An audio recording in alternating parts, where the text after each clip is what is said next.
Hey everyone, Rarity Dash here, and it's time for another reaction request. If you have a video that you would like me to react to, check the description below. There's a link that will take you to a Google document with all the relevant information. So, yeah. I mean, you've probably already seen the length of this video.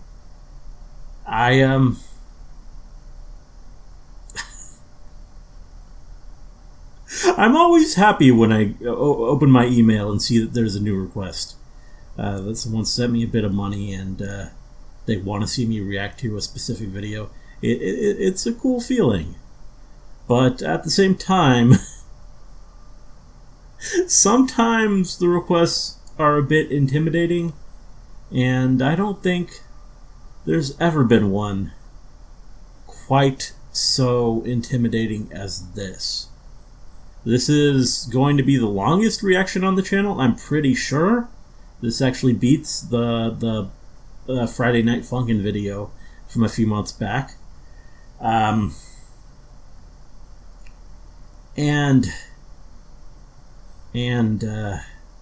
we're back in the world of Mario 64 A-presses. I reacted to one video on this topic years ago, and it was kind of a revelation, something I knew nothing about, and it is probably one of the strangest experiences I've had reacting to anything. Just this, like, I don't even know how to explain my thoughts on that, but I definitely still remember that reaction. And now we're getting into a series. We're watching 4 videos from a creator called Bismuth, all about, I guess, the history of the Super Mario 64 A-button challenge, which I'm not exactly sure what that entails, but something involving those A-presses that are also important, I guess, to people who obsess over this game. Yeah, I don't know. I'm putting this off just because this is a lot of content. I'm going to be completely out of the loop on most of it. I mean, I played the game. I played Super Mario, but Super Mario 64, but I mean, I don't know the challenges, and I mean, I never even beat the game normally, so like, I don't. It's a fine game, and I do have some nostalgia for it. I mean, I'm enjoying that playthrough of it that I've been watching, but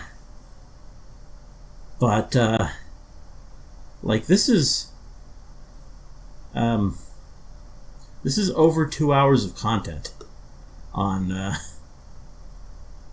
on some sort of challenge involving this game. I'm like, what the hell is this? It's like charts and stuff, and the craziest part is that this isn't even the whole comprehensive thing. There are 4 more parts of this series that may get requested in the future. So, like, what am I doing here? I don't know. Like, this is, like, how much is this altogether? Like 5 hours? Like, you could thoroughly explain, like, consequential events in history in the amount of time that it apparently takes to fully go through the intricacies of the Super Mario 64 A-button challenge, I guess. I don't know. And I love how part 1, it kind of tricks you by just having to be a reasonable length video, only 14 minutes, and then immediately every part after that is like crazy long. So that's great. I don't know. Maybe this will be interesting. Maybe I'm scared for no reason. I guess the only thing we can do is start the video and see. So let's go ahead and do that. Here we go. 1994, Nintendo of Japan. Development of Super Mario 64 begins. From the very beginning, a major design decision was made. While the transition to 3D did open up many exciting possibilities, at the center of it all would be Mario's most basic and iconic ability, his jump. So that's what they did, and they did it right. In 1996, when Super Mario 64 came out, it was an immediate success. At the core of the tightest and most responsive controls ever seen in a 3D game was a wide range of unique abilities accessible at the press of the A button. Single jumps, double jumps, triple jumps but with sparkles, side flips, long jumps, wall kicks, back flips, jump dives. So naturally, players thought, what if we didn't use any of them? Okay, I guess this is the thing. So this is a little different from that other video. This is trying not to do any A-presses.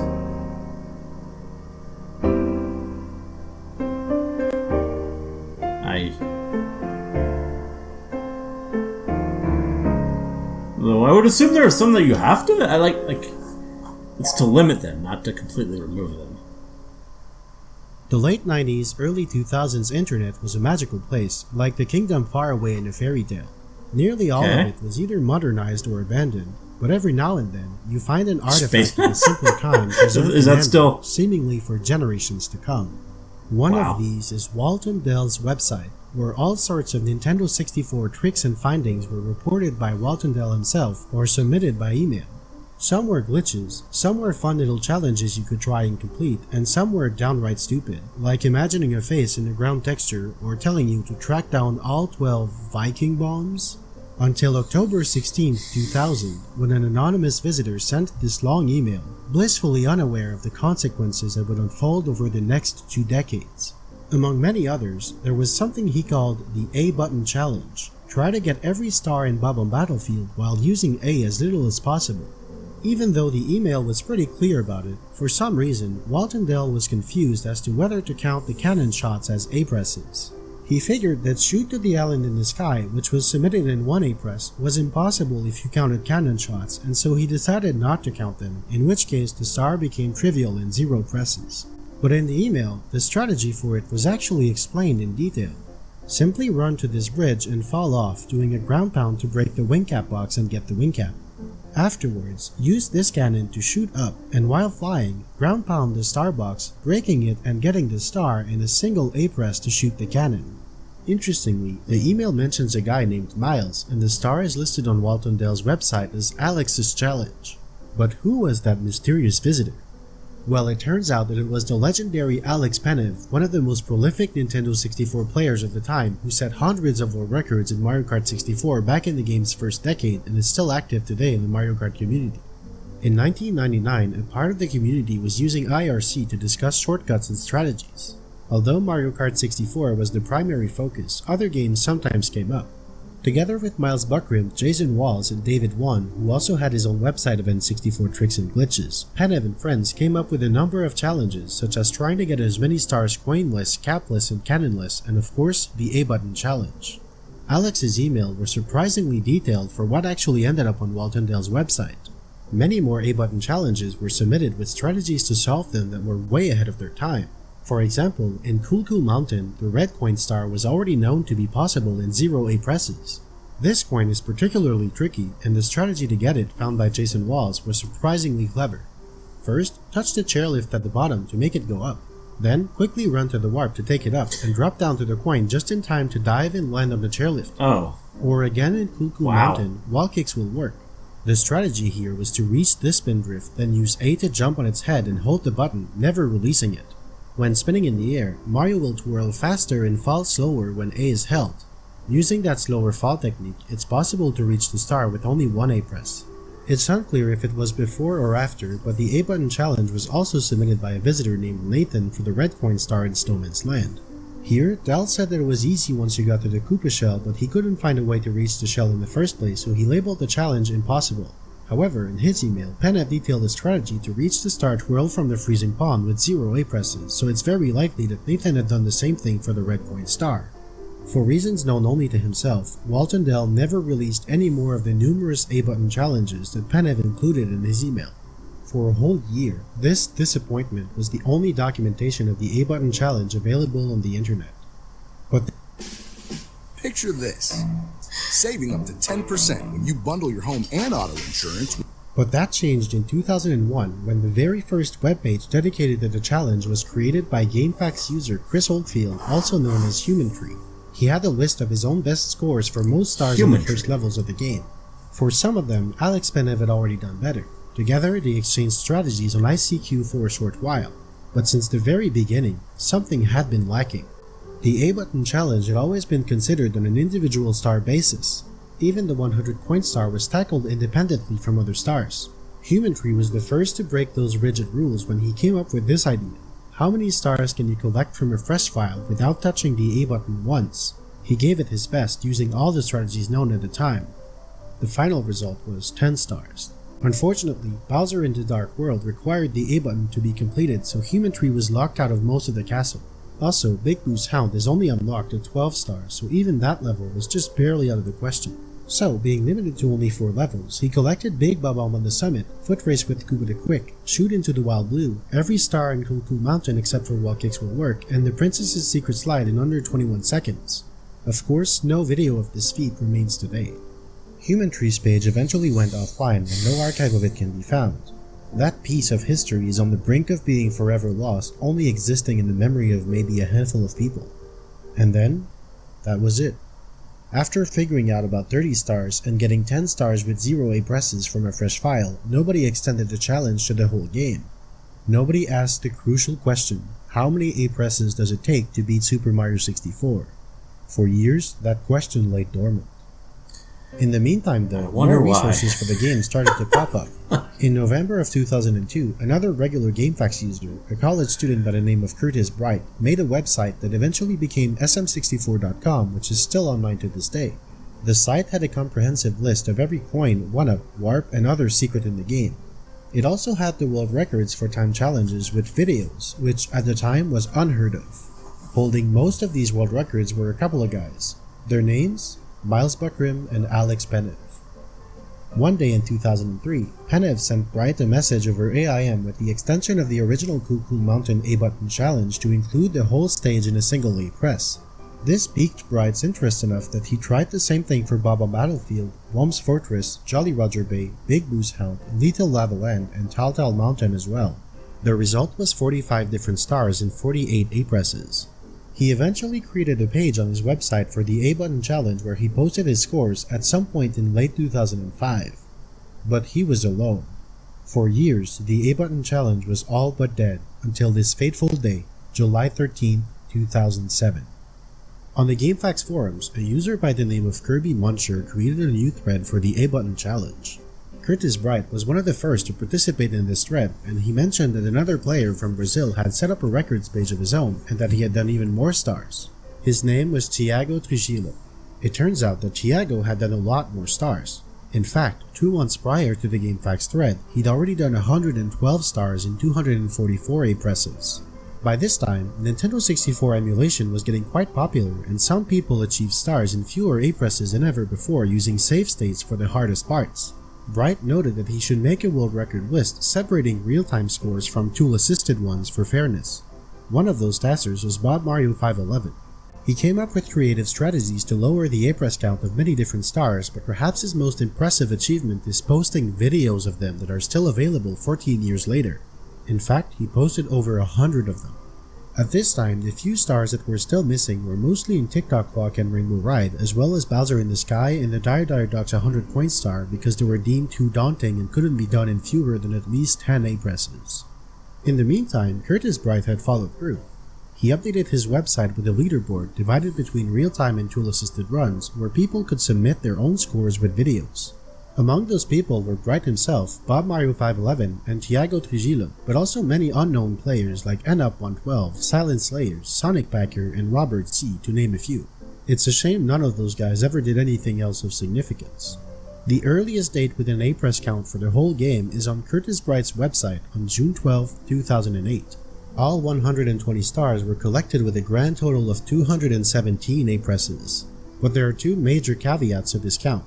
First, the good news, every star was counted in isolation. And now the bad news, every star was counted in isolation. Because the 100 coin star doesn't kick Mario out of the stage, when collected together with another star in the same stage, they can combine for fewer A-presses than when collected separately. We can reasonably estimate that about 12 to 15 redundant A-presses could be taken off the total. However, at the time, a full 120 star count wasn't being considered, and with incomplete data to analyze, it's impossible to get a clear number without large leaps and drawing conclusions. So we'll keep those redundant A-presses in for the time being. But this number doesn't account for the A-presses needed to navigate the castle and enter every stage. The Secret Aquarium, Hazy Maze Cave, and the Metal Cap course require 1 A-press each to access. Rainbow Ride, Wing Mario Over the Rainbow, the Vanish Cap course, and Bowser in the Sky all require 2. And finally, Tiny Huge Island and TikTok Block require 1 for every single stage entry, for a total of 23 additional A-presses, which brings the earliest full count to 240. During the month of June 2008, another tasser by the name of Alk Daniel managed to squeeze out another 6 A-presses out of TikTok Block, which brought the total down to 234. His video went largely unnoticed, like this improvement on the 100-point star getting 1 single comment from a clueless gamer. With a submission-based leaderboard, a GameFAQs thread bursting with activity, the advent of tool-assisted runs, and every single star finally having an A-press count, the A-button challenge entered its golden age. The quest to lower the total number of A-presses to beat Super Mario 64 with all 120 stars had officially begun. Immediately, the progress that was made was nothing short of incredible.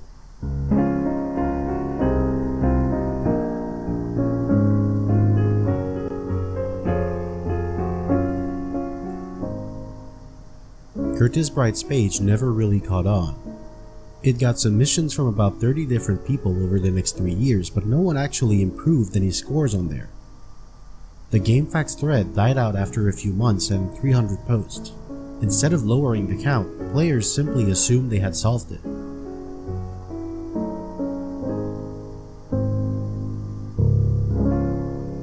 It took 3 years for any improvement to come, but when it did, it came from an unexpected source, and it was glorious.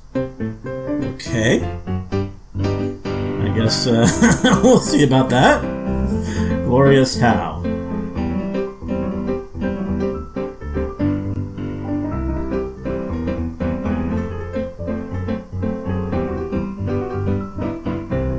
Okay.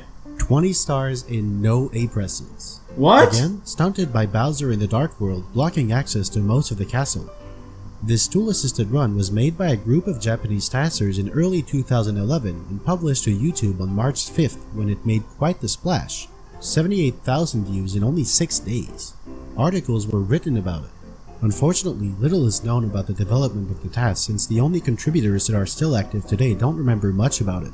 But it did inspire another Japanese tasser to find an improvement in Jolly Roger Bay's Plunder in the Sunken Ship only 2 days later, which allowed both that star and the next to be collected from a fresh file, bringing the total to 22.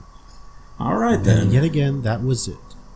The challenge was largely forgotten for nearly 2.5 years. But this dead period turned out to be very special. It would be the last one.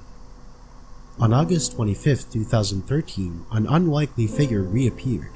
Remember this clueless gamer from 5 years ago? This is Panenkoek 2012. What he would achieve in the next 2 years is so revolutionary, so absolutely incredible that it single-handedly elevated the A-button challenge to heights that no one could have possibly imagined. What's going on there? Are we like breaking the game?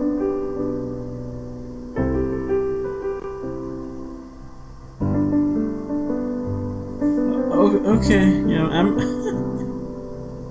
I don't know. Like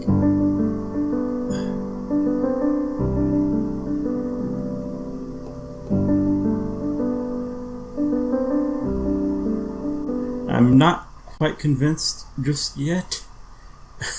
Like, I mean, I guess there's something interesting about just seeing what can be done in a video game, but at the same time, just there's a bigger part of me that just asks why. Like, I don't know. It's just this weird obsessive thing. Like, I mean, with speed running, at the end of the day, at least it looks cool. You got like someone beating a video game in like 30 minutes. Like that's neat. Just finding all the tricks, all the skips, everything. But here,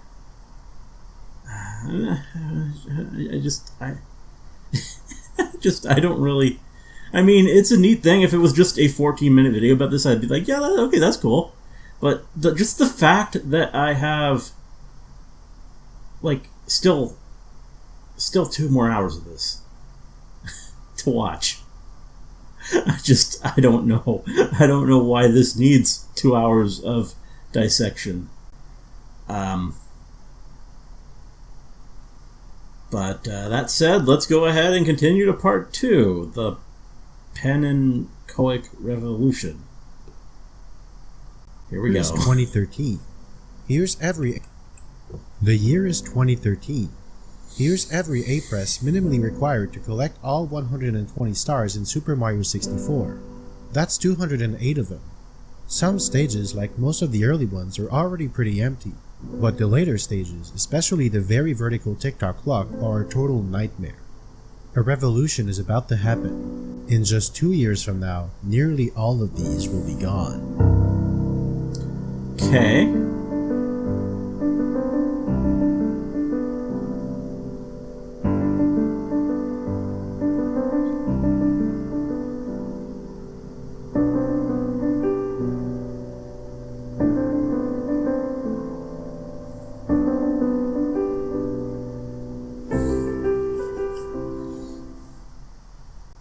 Panenkoic 2012.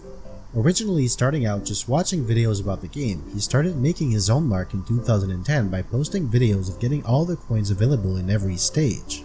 But for some of them, he posted the maximum possible score of 255, way above the actual coin count. He pulled that off using a complex technique that even he didn't fully understand at the time. Unfortunately, the videos are pretty low quality. They were done with some free trial of the screen capture software recording Project 64. It could have been worse. It could have been some hot garbage, like we've seen before. By 2013, he felt like he had figured out the maximum coin count for every stage, so he moved on into a new direction. He began to investigate all sorts of glitches, sharing his findings in a couple dozen videos. Yeah, this is looking pretty glitchy. Enough knowledge to tackle the A-button challenge. On August 25th, he began a long journey through every single star in the game one by posting an A-button challenge video for each and every one of them. Among the very first ones he did were 2 Bob-omb Battlefield stars, shoot to the island in the sky, and find the 8 red coins. The main issue with those stars is needing to reach the floating island without using A, and the strategy he came up with was absolutely groundbreaking. While everyone else had been playing checkers, Panenkoic busted out the 4D chess. This was the first stroke of a genius so legendary that it would later earn him his own Wikipedia page. Really? This is the art of cloning. It's only natural that Panenkoic's first major technical breakthrough came through the use of a glitch that he spent years mastering with maximum coin scores. Before we delve into how this magic trick works, we need to understand the cloning glitch and its underlying game mechanics. Buckle up because it's time for a game physics lesson. You are the future. Pursue tech careers with the DeVry Scholars Program. Advance your ambition. And this is something that just anyone could do? Play. How do you... Blank. Really? Okay, a word of warning here. This is going to be very long, but I do not recommend skipping any of it. Cloning is to this day possibly the single most capital technique of this challenge, and skipping its explanation could leave you pretty clueless for a sizable chunk of this history series. So take out your textbooks and let's get started.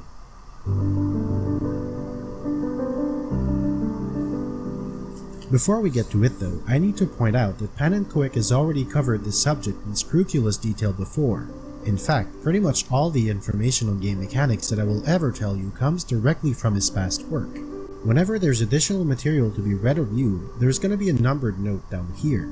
I will cover the most important information to know, but make sure to check out the video description for additional information and links to more complete videos on the subjects at hand. Cloning is made possible thanks to Mario's ability to grab objects. When Mario grabs an object, what you see in his hands is actually a visual copy of the object he's holding. The real object is made invisible and usually intangible until Mario releases it. We'll call these the original object and the held object, because the original object still exists and is still loaded, but it simply cannot be interacted with. We refer to it as being in limbo. Its animation data is still being updated, but it's no longer being rendered. Meanwhile, the held object is an illusion cobbled together from 3 different sources. Its position is tracked independently, its rotation is copied over from Mario's rotation, and its animation is copied from the original object. What happens with the original object's position depends on what type of object it is.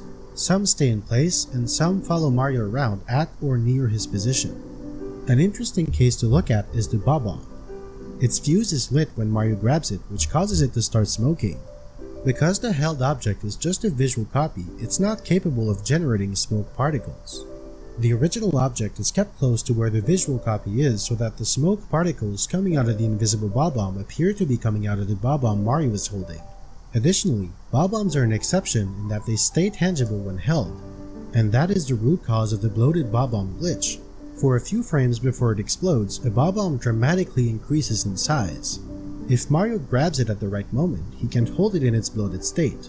Mario is then pushed back by the collision with the invisible bloated Bob-omb, and it will keep following him around so long as he's holding it. But what happens if Mario grabs the Bob-omb while it's exploding? Well, this is where it gets fun. But before we get there, we need to understand how grabbing and releasing an object works. When Mario grabs an object, multiple things need to happen. First, the object is established as the target of the grab.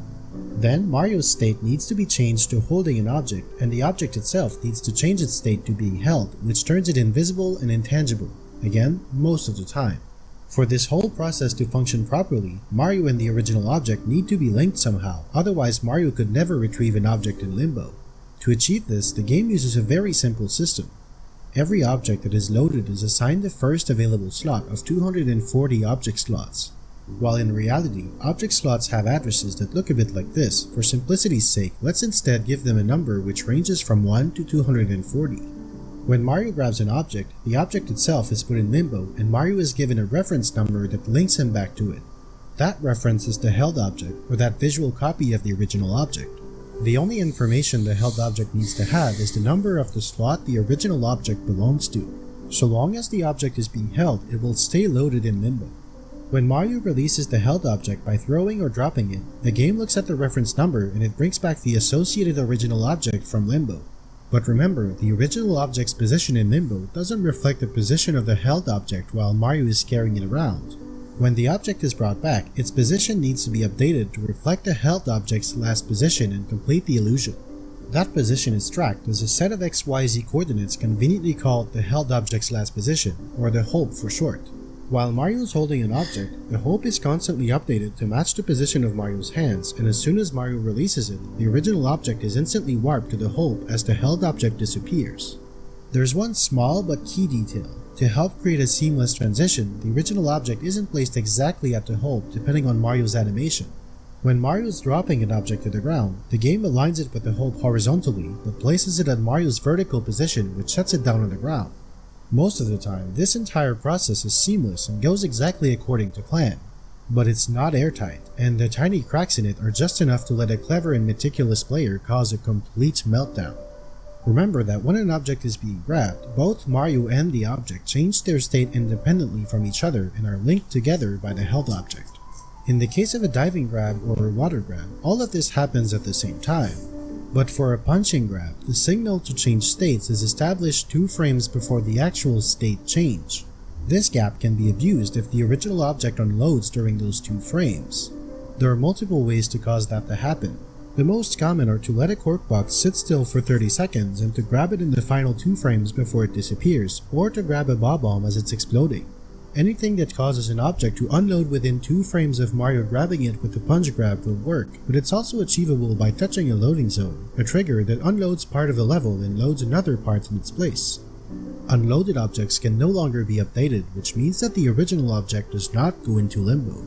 However, Mario still receives a reference for it in the form of the held object, but that held object is now linked to a vacant object slot or a slot that is ready to load any new object in it.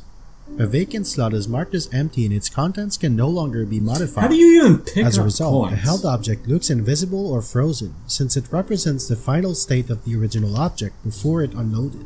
When a new object is loaded in that slot, the reference now points to a completely different object than what was originally intended. While it appears like we've cloned a new object, this is not true yet. Mario is merely holding a reference to the new object, and because that object is not in limbo, it looks like there are 2 of them at once. However, when Mario throws what he's holding, you can see that the copy disappears and the original object is warped near Mario's position. But what happens if the new object cannot be thrown, like a Goomba?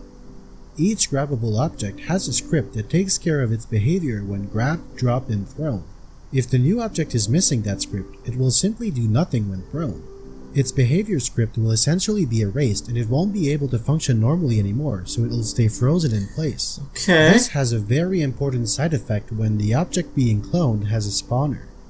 Spawners are put in place to handle the loading and unloading of a group of objects like a coin line, a coin ring, or a Goomba trio, for example.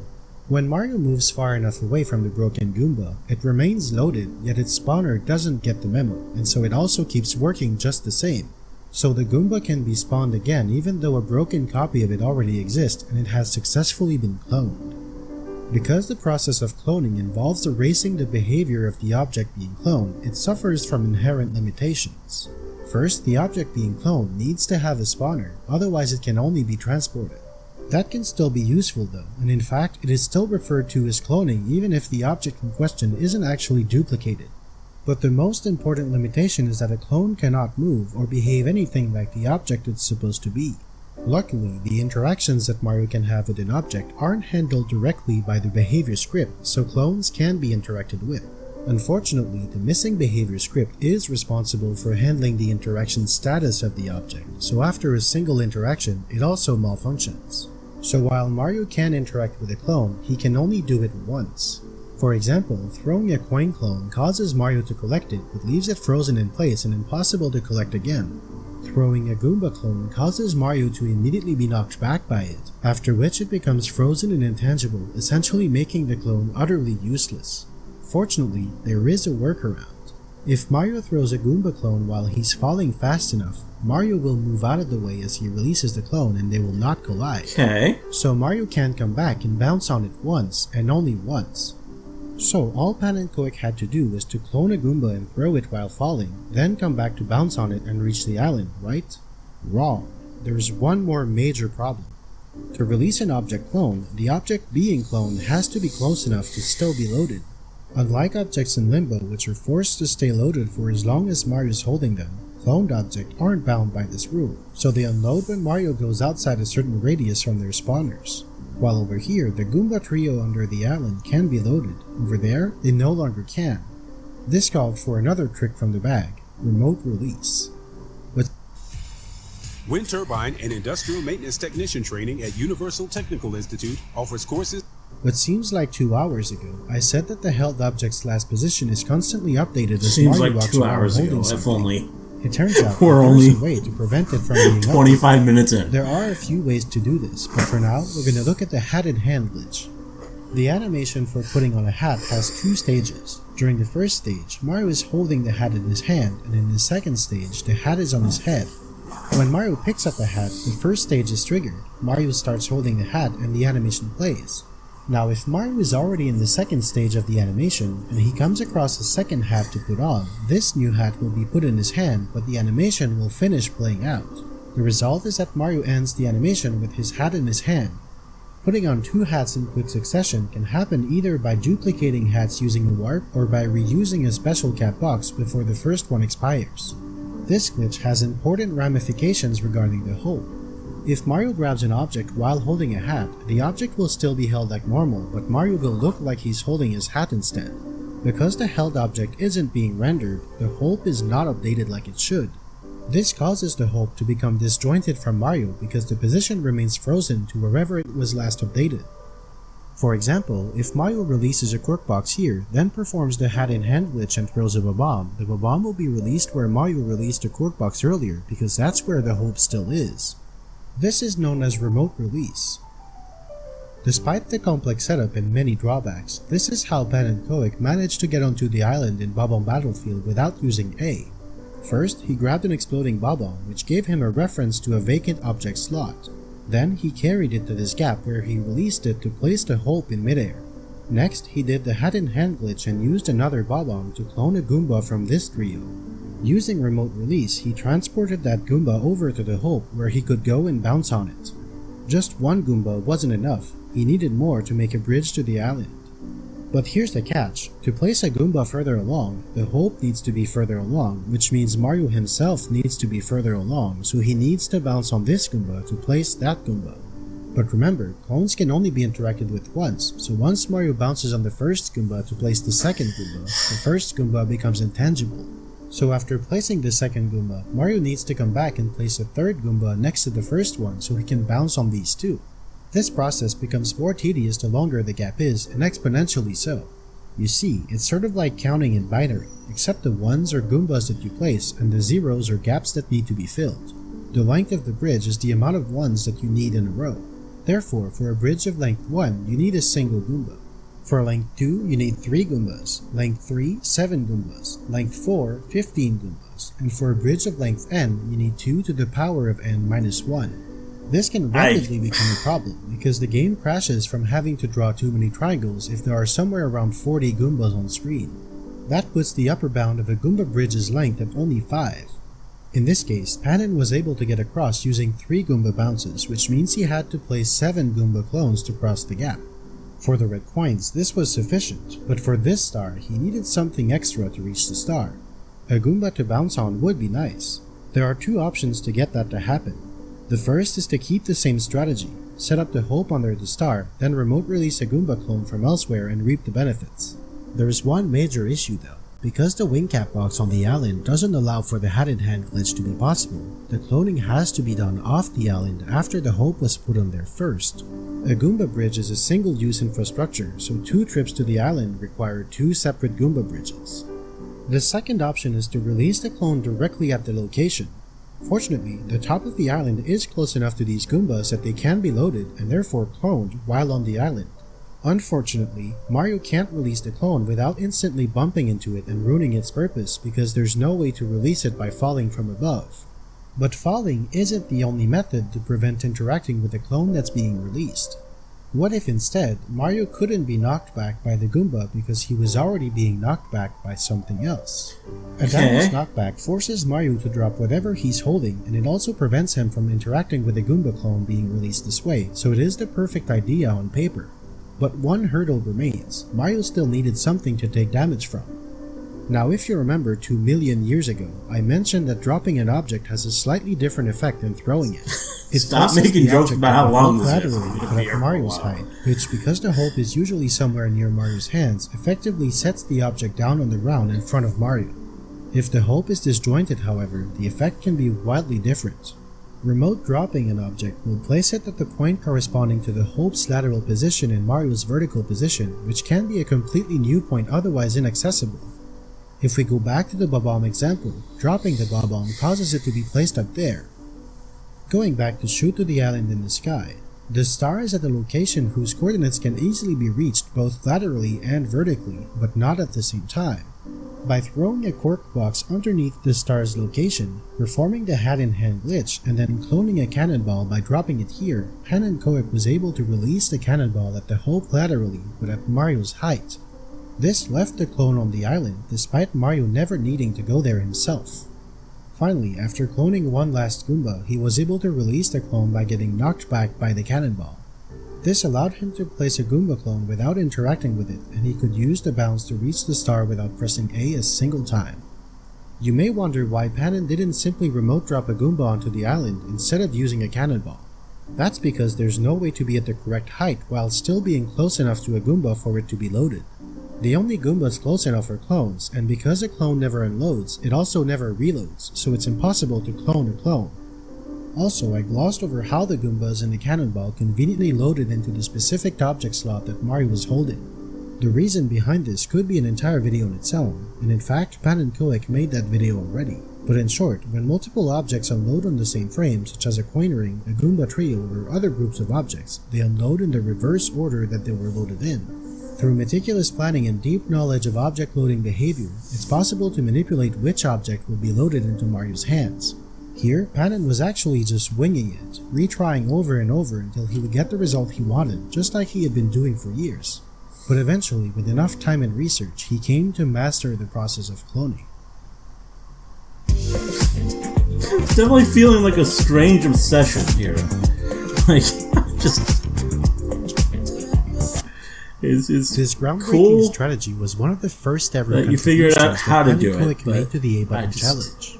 Unfortunately, as ridiculous as it was, it actually wasn't. At least we're acknowledging it's ridiculous. Unbeknownst to him, 2 years prior, the Japanese testers already knew they could simply use a shell and a steep slope to gain super speed backwards and fly across the gap to the island that way. In fact, most of Pan and Koek's first videos simply came to the same result as his predecessors. Nonetheless, he did start finding new improvements as well. The very first one was Wiggler's red coins in Tiny Huge Island, using an idea from fellow tester Plush to use a slight kick bounce to reach this platform. This brought the total count down to 207. By the way, quick side note, the count was said to be 228 in 2011 and down to 208 in 2013. Like I mentioned before, early A-Press counts were fuzzy to figure out precisely for all sorts of reasons, and I purposely gave the most conservative estimate. This 208, however, is a pretty solid measure based on the full game-oriented thinking that was implemented during this period and retroactively applied to the known scores at the time. The main discrepancy comes from combining the TikTok clock 100 point star with Stump on a Twump to save 14 A-Presses, but there are multiple other small differences as well. After Wiggler's red coins, Pan and Koek revisited an old strategy for the red coin star of Rainbow Ride. The old 5 A-Press strategy was to take the carpet ride to rise up high enough to access this platform in the maze using 1 A-Press, then to navigate the maze with the remaining 4. But Pan had figured out that you could simply keep reusing the carpet to fall into the maze using only this jump every round trip. With clever routing and platforming, this new strategy brought the A-Press count down to only 2. After another dozen stars with no new improvement, he struck again, this time in Womp's Fortress. Chip off Womp's block was a relatively simple star. You can get to the top floor of the fortress with no A-Presses fairly easily, but the fight itself required 3 ground pounds on Womp's back, which automatically meant 3 A-Presses. That is until Panin had the idea of luring Womp to the elevator and using the rotating platform to gain airtime and ground pound the mini-boss with no A-Presses. Okay, that's kind of clever actually. In the previous strategy, the star could be collected instantly after the final hit. This luring strategy meant that Panin would need to find a new way to collect the star without using A. He couldn't find any and left it at 1 A-Press, improving it by 2. His next stop was Tal Mountain. Well, not exactly. First, he did a quick trip to Tiny Huge Island to throw this Chuckyo, then made his way to Tal Mountain and saved 2 A-Presses on Scale the Mountain. He performed the hat-in-hand glitch using the warp to duplicate his hat, cloned the Goomba, and then threw it. You can see the Goomba disappear, but where did it go? Well, it appeared right under the star, and this is why he went to Tiny Huge Island first. The hope only ever gets initialized once, when the game is booted up. After that, it only ever gets updated when Mario's holding an object and stays frozen otherwise, including between levels. When Mario threw the Chuckya in Tiny Huge Island, the hope was set at this position. Those same coordinates in Tal Mountain correspond to the top of the mountain right below the star. So with a remote release, Panin was able to place the Goomba up there from all the way down here. There's one detail that I glossed over.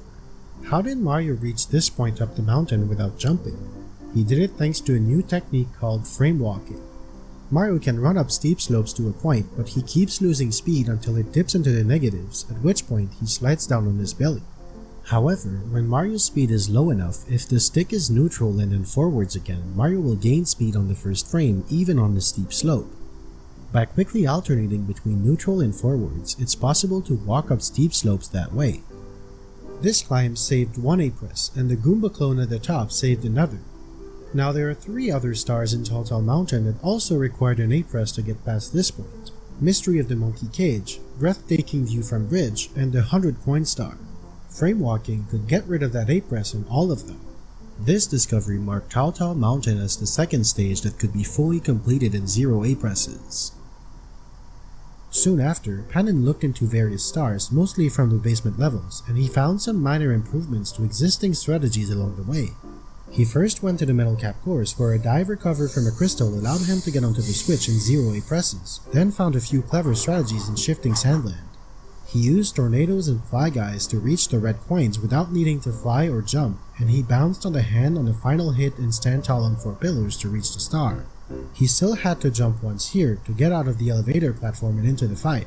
He then found a minor improvement in Jolly Roger Bay by combining the 100 coins with the red coin star and by only using B to swim until he had to jump inside the cave for blue coins.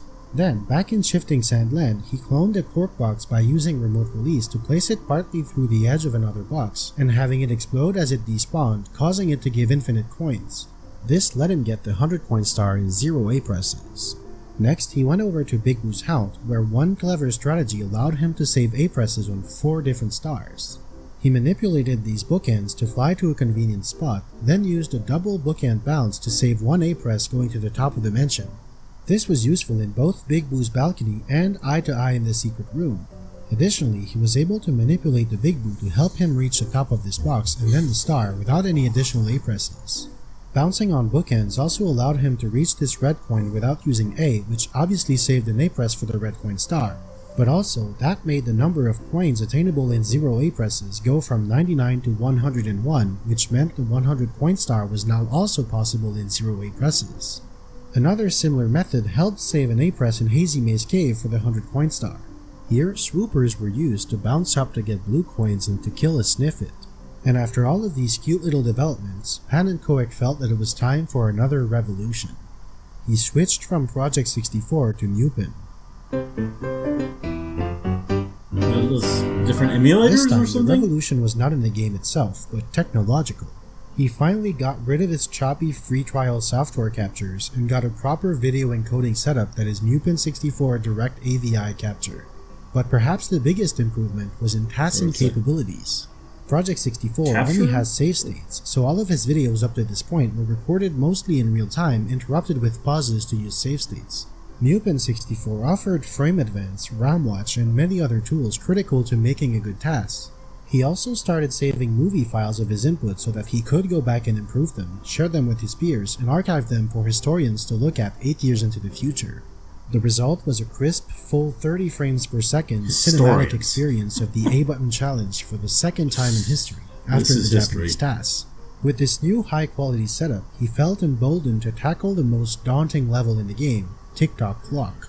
He began by lowering Get a Hand to 0 A-presses by figuring out a way to get up the entire rotating platform section by ground pounding into a butt slide face first into the wall.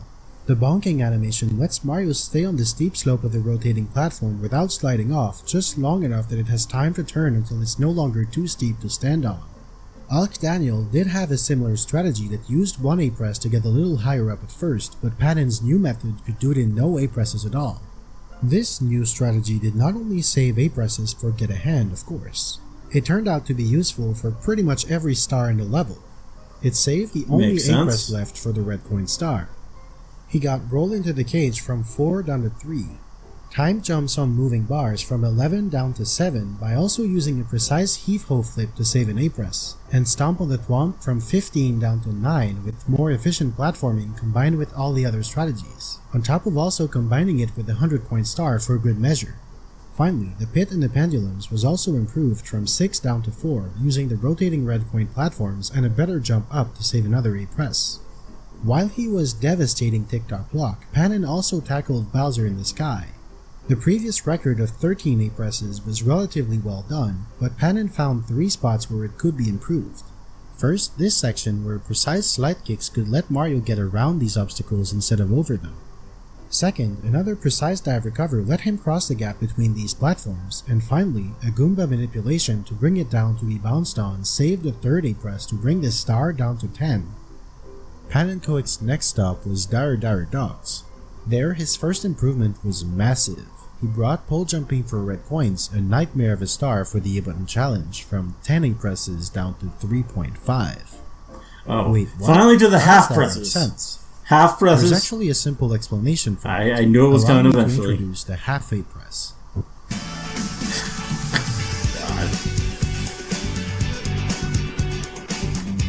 What has happened? Just one kiss. I never knew that I could be.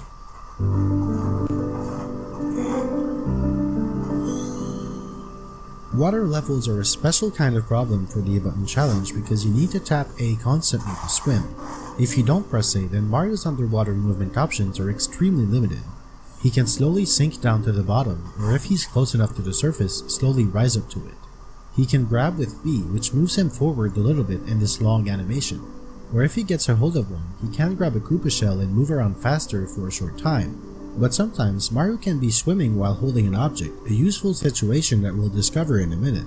In that case, B swimming can't be used because Mario would throw that object instead of swimming. There is one solution. If A is held instead, Mario will swim like this, including while holding an object. But since it does require A to be held, that method uses one A press. Or does it?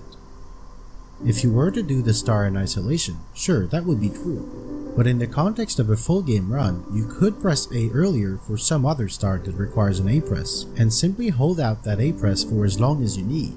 If you do that, the two A presses would combine into one single long A press that achieves multiple purposes at once. So why is it called 3.5 A presses?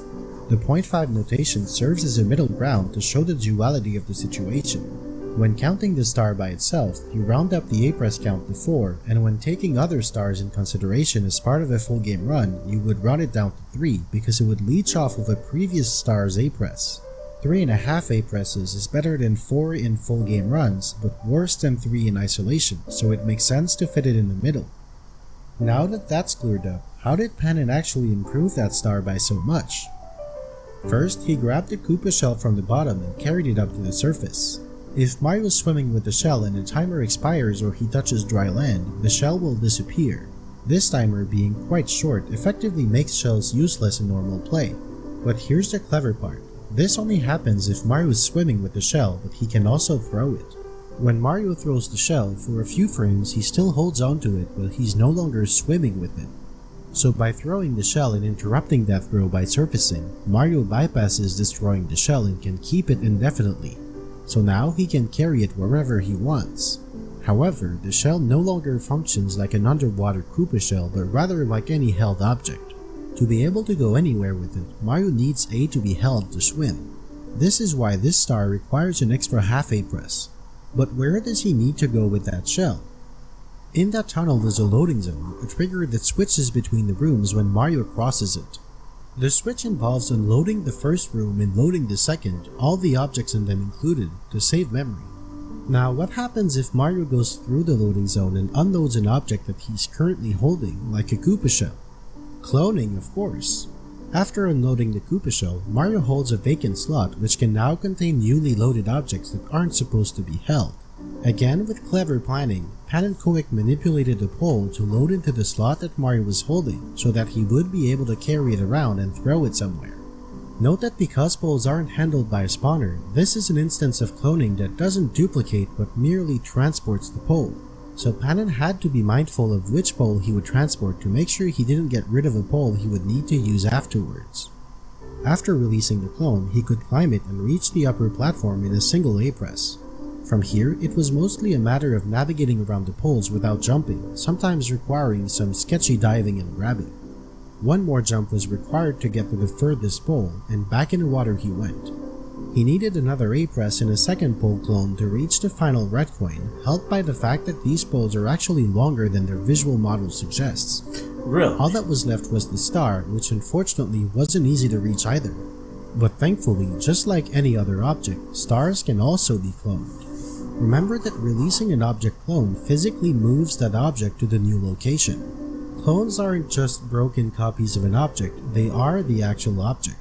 They only become a copy if a spawner spawns the original object again. So the star that Mario is collecting is absolutely real. He's able to collect it remotely without any additional A presses, for a total of 3, plus having to hold A at the beginning. For the rest of Dire Docks, the half A press shell swimming strategy to clone a star was relevant for most stars, aside from Manta Ray's reward, which didn't require any A presses, and the 100-point star, which for now Panon left alone.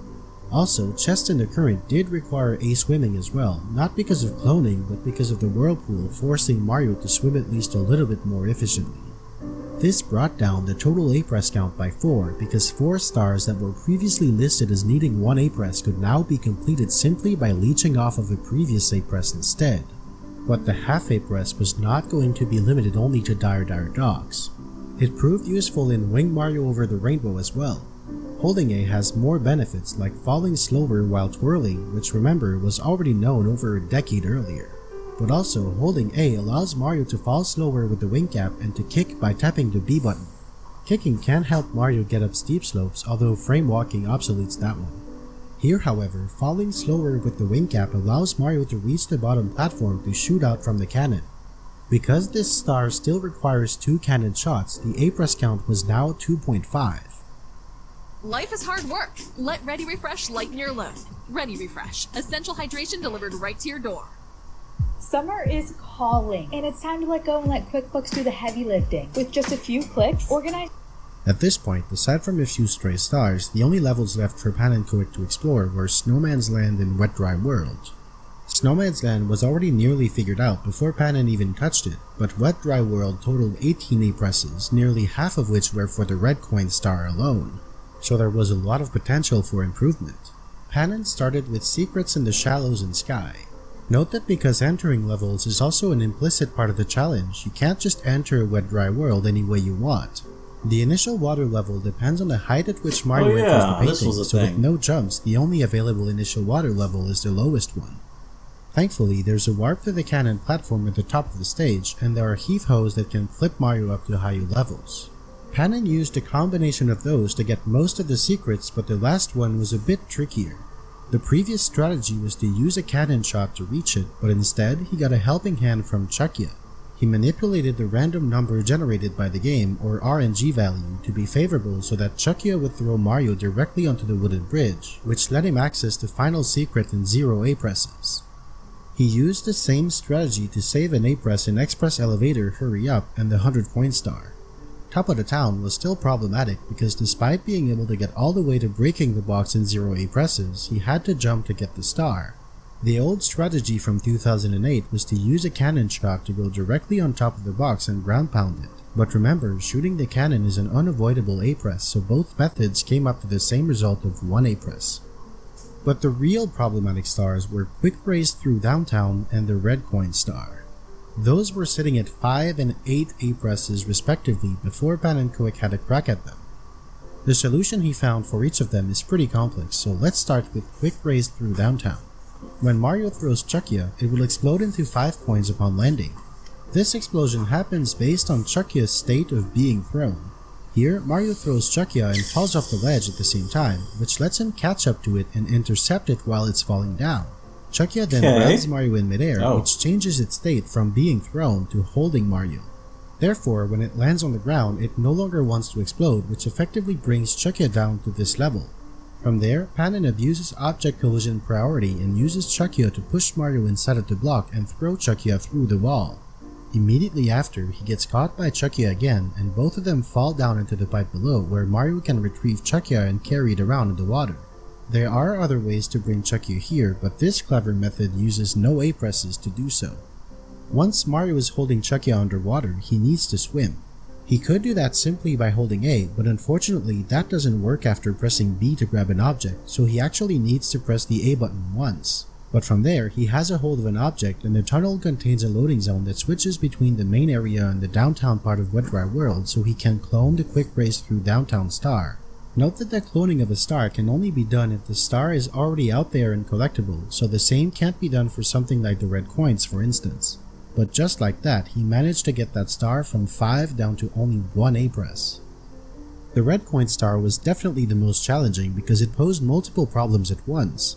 To access most red coins, Mario needs to break a box, which he can only do out of the water. However, if the water level is low, then he needs a lot of A presses to reach the higher platforms. So he both needs the water level to be high so that he can navigate without using A, but also to be low so that he can break the boxes the coins are in. If he lowers the water to break a box, he needs a way to raise it back up, and the only crystal that raises the water is way up there, inaccessible on the water without jumping a bunch of times. This web of restrictions is nearly impossible to navigate. But if it's nearly impossible, it's not impossible. But there was a price to pay. In his own words, that star was a total pain to record and edit. And you know what? I believe him. The strategy takes 14 hours to execute. Of course, breaking down how all of it works would be too gigantic of a task. So let's do it.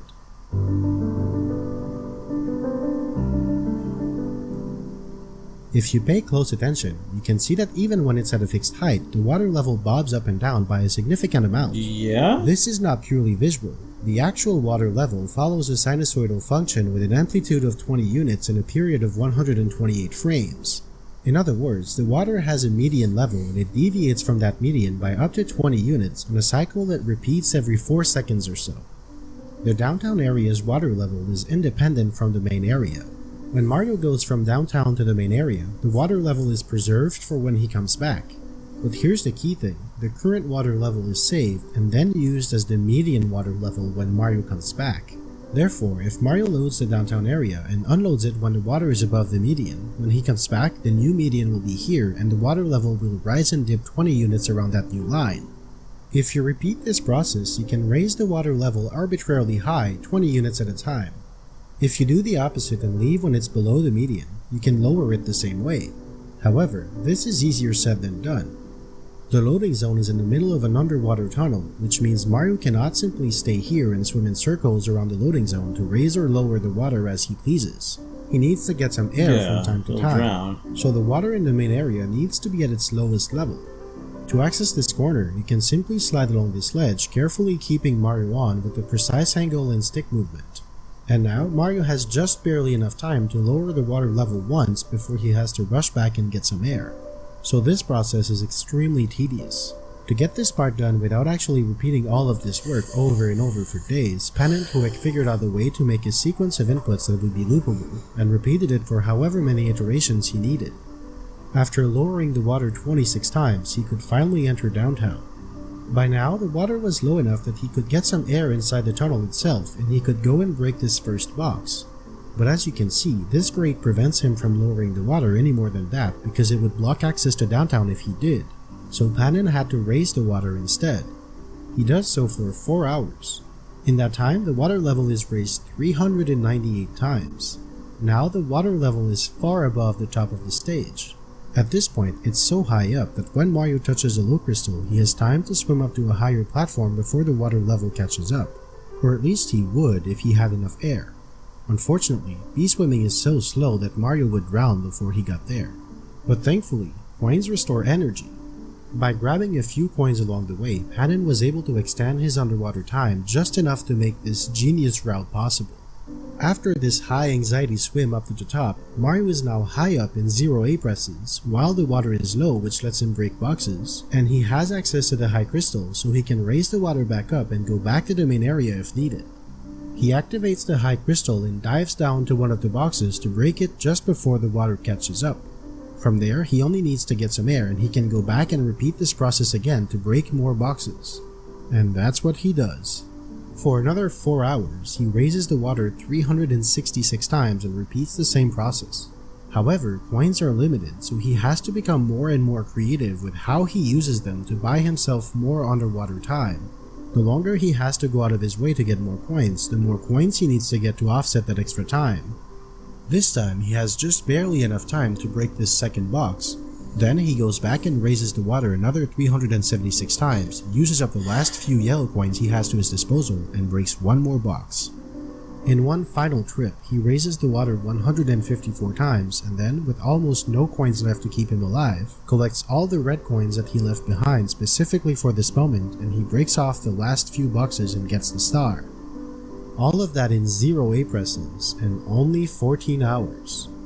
Even among all the cloning he had done, this single star was probably the most intense strategy Pan and Koic had pulled off up to this point. It also saved an astonishing 8 A-presses in a single go, making it to this day the largest single improvement in the challenge's history. And he wasn't even done yet. Of course not. Stem bug spray is made with botanical extracts to kill the most common household insects. But he was almost done. He took a look at the red coin stars in the first 2 Bowser stages and found some improvements in them. In Bowser in the Dark World, he lured a Goomba down here so he could bounce on it, and used frame walking to tilt the bridge 90 degrees and go up to a red coin, saving 3 A-presses in total to bring it down to 2. In Bowser in the Fire Sea, he was able to use a Bob-omb to clone the star, saving the 2 A-presses normally required to get up to it and grab it. In the final level he still had to go through, Snowman's Land, only 2 A-presses remained, and he was able to save 1 of them. He got in the deep freeze from 1 to 0 A-presses using Koopa Shell Hyperspeed. This had already been used before by the Japanese dancers, but I glossed over it until now. Here's how it works. The way speed on slopes is handled is fairly simple. When Mario is moving on a slope, his speed is calculated in such a way that he moves the same distance along that slope than if he were in flat ground. So with a speed of 30 on flat ground, Mario will move 30 units forward. But on a 30-degree slope, Mario will move by 30 units along the slope, which translates to 15 units up and 26 units forward. The way the game does this is that it factors Mario's speed by the cosine of the slope he's on to determine his lateral movement, and then moves him up or down to match the new height of the floor. This effective speed, which is always equal to or lower than Mario's real speed, is called the de facto speed. Now this method works flawlessly when Mario is running parallel to the direction of the slope, but if he's moving perpendicularly to it, this speed reduction no longer makes sense. Nonetheless, it is still applied no matter which direction Mario is moving in. This is why he appears to slow down when going from flat ground to sloped ground despite keeping a similar speed, and this is the mechanic that makes Shell Hyperspeed possible. When Mario tries to ride up a steep slope, he'll rapidly lose speed and even slide back down the slope. But if he's angled right, something interesting can happen. The backwards acceleration is the same so long as Mario is facing up the slope, even if he barely is. Because the slope is so steep, his de facto speed is a tiny fraction of his real speed, so he basically stays in place despite his increasingly high speed. So by facing ever so slightly up very steep slopes, he can accumulate over 200 negative speed, about 7 times more than regular walking speed. All he needs to do next is to redirect that speed to propel himself to the star in 0 A-presses. There were only a few stars left. Rainbow Ride 100 coins was moderately easy with the techniques Panon had developed. After 1 A-press to reach the cruiser, he was able to get a hold of an exploding Bob-omb and clone 51 coins to reach 100 without having to go around the whole course. By the way, a quick detail, while there are other Bob-ombs in Rainbow Ride, to grab an exploding Bob-omb, Mario needs to be at least a tiny bit higher than the explosion, either with a higher ledge or a slope. Rainbow Ride's floors are almost all perfectly flat, so the best way to clone a Bob-omb was to use the rim of the ship to provide the height differential. Dire Doc's 100 coins was a little more complicated. Using the shell method that he used to clone poles in a star, he could clone coins, but there's a more efficient method. Instead of cloning coins one by one, he could clone an entire ring of coins. Like we've seen before, rings of coins are handled by an intangible invisible object called the spawner. On top of deciding when to load or unload a group of coins, it also keeps track of which of its coins have been collected so it can stay consistent when you load the coins in and out of memory. However, just like every other object, coin ring spawners can be cloned. Here's how the process works. The cloning part works exactly the same, but to clone an object you need to be holding a vacant slot for it to load into. The problem with spawners is that they are loaded when you enter the level, and they always stay loaded no matter how far Mario is from them. There is, however, one exception. If a level has multiple segments separated by a loading zone, such as Wet Dry World or Dire Docks, then it is possible to load and unload a spawner. When a spawner is cloned, it will simply look like an invisible object. Just like any other object not meant to be thrown, once the clone is released, it will cease to function properly, so it will also stop handling the loading and unloading of the coin ring. If a coin spawner clone is released, its associated coin ring will no longer load when Mario goes near it. But if the spawner clone is released while the coins are already loaded, then it will no longer unload when Mario goes far away. Also, when a coin from a coin ring is cloned, because its behavior is broken, it will be unable to send a signal to its spawner to indicate that it's been collected, so the spawner will spawn it again when Mario goes near, thus duplicating the coin. This works exactly the same way if the spawner is the one being cloned. The coins in a ring can be collected, and it will send a signal to the spawner that they no longer should be loaded the next time the ring is loaded, but the spawner will be unable to receive the message. So when Mario reloads the area through the loading zone, the reloaded spawner will have no memory of the coins being collected, and it will spawn them all over again. This method can be used specifically in Dire Docks to duplicate whole rings of coins at once instead of one at a time, significantly speeding up the process. This is what Panin did. He got 56 extra coins from 100 coin ring spawner clones and got the 100 coin star in 0.5 presses.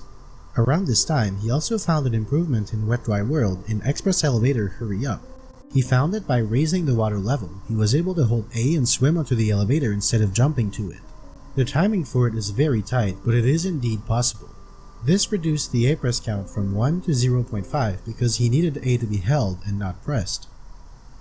At this point, Paninkoek was nearing the end of his journey through every star in the game. He realized that he also needed to account for all the A presses necessary to navigate the castle between all the levels. So he dedicated a video to all of them. Most of it is pretty trivial, and like I discussed before, the total comes up to 23 if you're being efficient. He found one precise side flip to grab the ledge to Rainbow Ride on one side and wing Mario over the rainbow on the other, which brought the total down to 21. He proved that the 5 stars available inside the castle itself were all obtainable in 0 A presses. And he completed his meticulous run through the complete A-button challenge in Whump's Fortress by doing Fall onto the Caged Island the same way that Japanese Stasters did it a few years prior. Finally, after all of this work, Paninkoek, with some help from Plush, managed to cut the 120 star A press count nearly in half, from 208 to 116. But we lost track of time during this epic journey. How many years have passed? 3 years? 4 years? Maybe even 5 years? How about 2 months? That's right, this entire revolution of the Super Mario 64 A-button challenge took 2 months from beginning to end. And the best part? He was only getting started. Okay.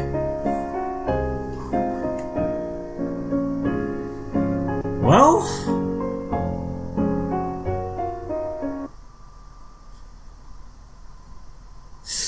I still don't understand why you do this. Like, do these people know that there are other games they could play instead of finding answers to questions people never asked? I guess eventually they did ask, though. That's the problem.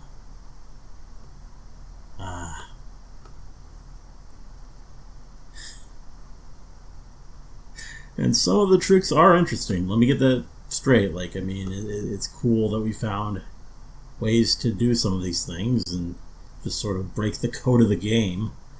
But I think I'm just being a bit bitter because this is so long. Anyway, on to part 3, from Challenge to Science, because it isn't science enough yet. This video is a part 3, make sure to watch parts 1 and 2 first. From August 25th to October 26, 2013, Paninkoek 2012 completely reinvented the A-button challenge almost entirely by himself. His unprecedented dedication and endless creativity, further enabled by a deep knowledge of the game and its infinite quirks, allowed him to come up with ideas and strategies far more advanced than anything that had been done before. Such stellar work was bound to be noticed. And sure enough, it was noticed, by pretty much the entire speedrunning community at the time. Some people were interested in more than just watching. From this point on, Paninkoek was no longer alone.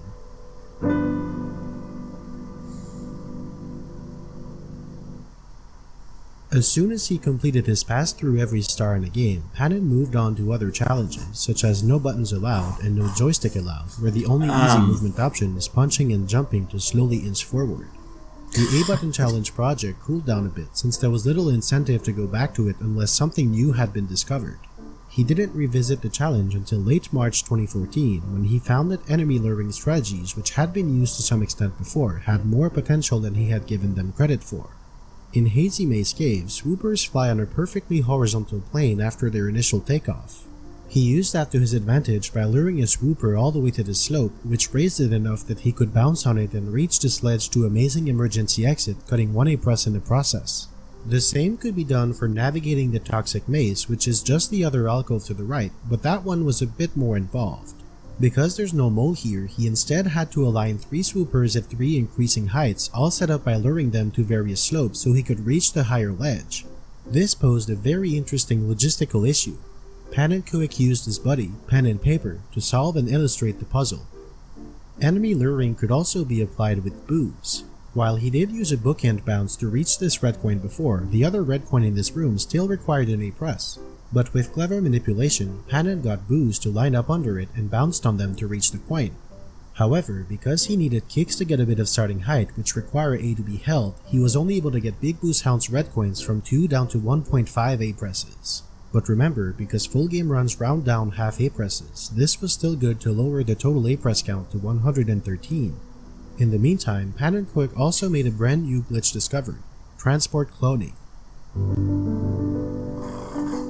Objects that can move around, like Goombas and Bob-ombs, have collision detection amongst themselves. We've already seen how this can lead to strange behavior while holding a Bob-omb. The function that handles the result of these collisions is the key to understand transport cloning. 2 Goombas run into each other. Their respective positions cause their hitboxes to overlap, so the game attempts to reposition them. First, it finds the relative distance between them. Then, it finds the midpoint on this line, and finally, it moves each Goomba along the line from that point by their radius so their hitboxes end up tangential to each other. In the more generic case of 2 objects with different radii, the line is divided with the same ratio as the radii of the objects. When the 2 objects are repositioned, their hitboxes will always be tangential at that point along the line. While such a scenario is technically possible, by far the most common case involves 2 Goombas, so they're placed at the exact halfway point between their original positions. The transport cloning glitch happens when a Goomba clone is released while the original is currently colliding with another Goomba. The key reason why it happens is that the Goomba is warped to the hope after the collision is detected but before the collision handling function is run.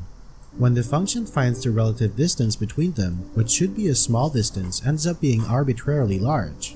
After that, the game finds the midpoint and places each Goomba 1 radius away in each direction, so the result is that both Goombas are warped to the point halfway between their original positions and the hope. Another important detail is that this repositioning is only done along the horizontal plane. The vertical position is completely unaffected. So if the hope is at a different vertical position, both Goombas will end up halfway to the hope in the X and Z coordinates, but while the Goomba clone ends up at the hope's Y coordinate, the other Goomba remains at its original Y position. This glitch allowed for 2 major breakthroughs in cloning capabilities. It was now possible, albeit very restrictive and convoluted, to release a clone at a location otherwise inaccessible without the situational hand-in-hand glitch. Although because Mario needs to be close enough to the Goomba trio for them to be loaded in the first place, there would be very few situations where transport cloning actually enabled new clone locations. The most valuable benefit was the ability to release the clone just far enough away from Mario that he doesn't immediately bump into it. Pan and Quick figured that this new technique would prove useful in Bowser in the Sky. Despite Panan's hard work, that stage was still sitting at 10 A presses. First, he found that luring a Goomba to the edge of this bridge barely allowed him to skip past that gap without using A. Next, he found a use for transport cloning. He released a clone here while these 2 Goombas over there were running into each other.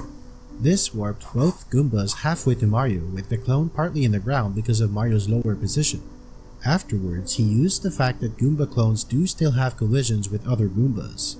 He guided a Goomba to push the clone all the way to the other side where Mario could bounce on it after getting the final red coin, saving an A press. Panan was not done in this level. His next endeavor was to save the A press needed to jump into the pipe to the Bowser fight. The main issue here was that to bring a Goomba clone all the way to the pipe, he would need to be able to get there while holding an object.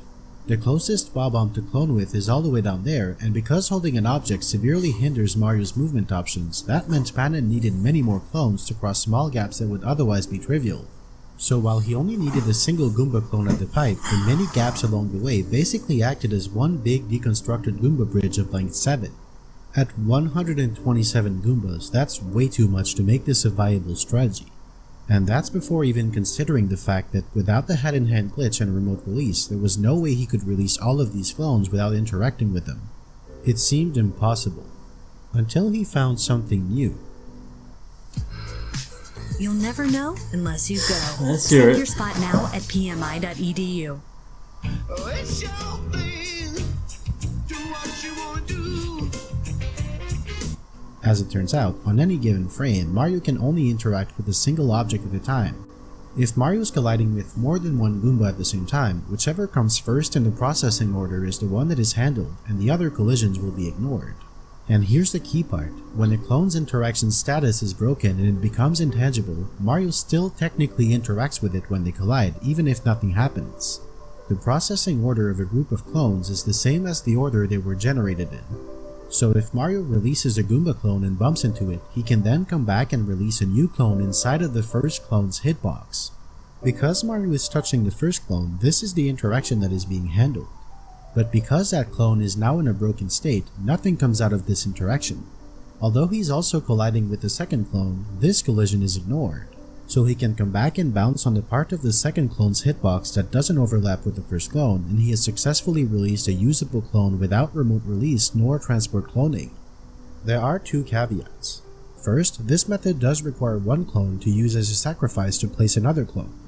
But once the blood tribute has been paid, older broken clones that were productive can allow Mario to release newer clones at no additional cost. Second, the interaction priority goes both ways. Mario can't bounce on a Goomba if he's busy interacting with another Goomba. He needs to release that second Goomba in such a way that there's a portion of its hitbox that's sticking out of the first Goomba's hitbox. This tiny section becomes the second Goomba's effective hitbox. So this new find was great to place clones at arbitrary locations, but what about the problem of having to clone over 100 Goombas when the game can only render about 40 at once? That one was solved thanks to transport cloning and clone pushing. Goombas needed for the fourth step of the bridge could be released remotely, then pushed into position by other Goombas. This got the use of the second and third steps of the bridge by half. Finally, the last step of the bridge was the Goomba next to the pipe, and it could be bounced on without having to go and rebuild the rest of the Goomba bridge again, cutting the total number of clones in half once more. Hanon's complex plan balanced convenience and minimizing the number of clones used. In total, 61 Goomba clones ended up being used for this A-Press save, plus 2 more for the final red coin. This stretched the game to its very limit, and he ran into many crashes while tassing this stage, but with the right camera angles to minimize the amount of Goombas on screen at once, it was indeed possible. Finally, one last improvement was made in Bowser in the Sky, but this time there was something different. It was not made by Pan and Koic, but by someone new. His name was Ganner D. Ganner D started watching Panon's videos even before the A-Button challenge, and he had grown fascinated by them. He messaged Pan and Koic through the YouTube inbox system, and after some back and forth, they started bouncing ideas for improving the A-Button challenge. One of those ideas Ganner D brought to the table was a very precise double jump kit to clear the first two platforms in a single A-Press instead of two. After a lot of testing helped by another guy by the name of WizDoodle, this A-Press save was proven possible, bringing down Bowser in the Sky from 10 A-Presses down to 6 over the course of a few weeks. Around that same time, another A-Press was saved, this time in Jolly Roger Bay.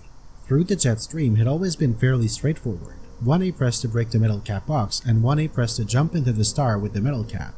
But Panon found that the first one could be skipped thanks to an old technique that I haven't discussed yet, pause buffering. When Mario dives with B, as soon as he hits the ground, he can do a dive recover either with B or A. If he's on a steep enough slope, he actually hits the ground on the very next frame after he dives. As soon as he does though, he very quickly loses forward momentum. So each frame spent sliding after a dive takes out a big chunk of speed.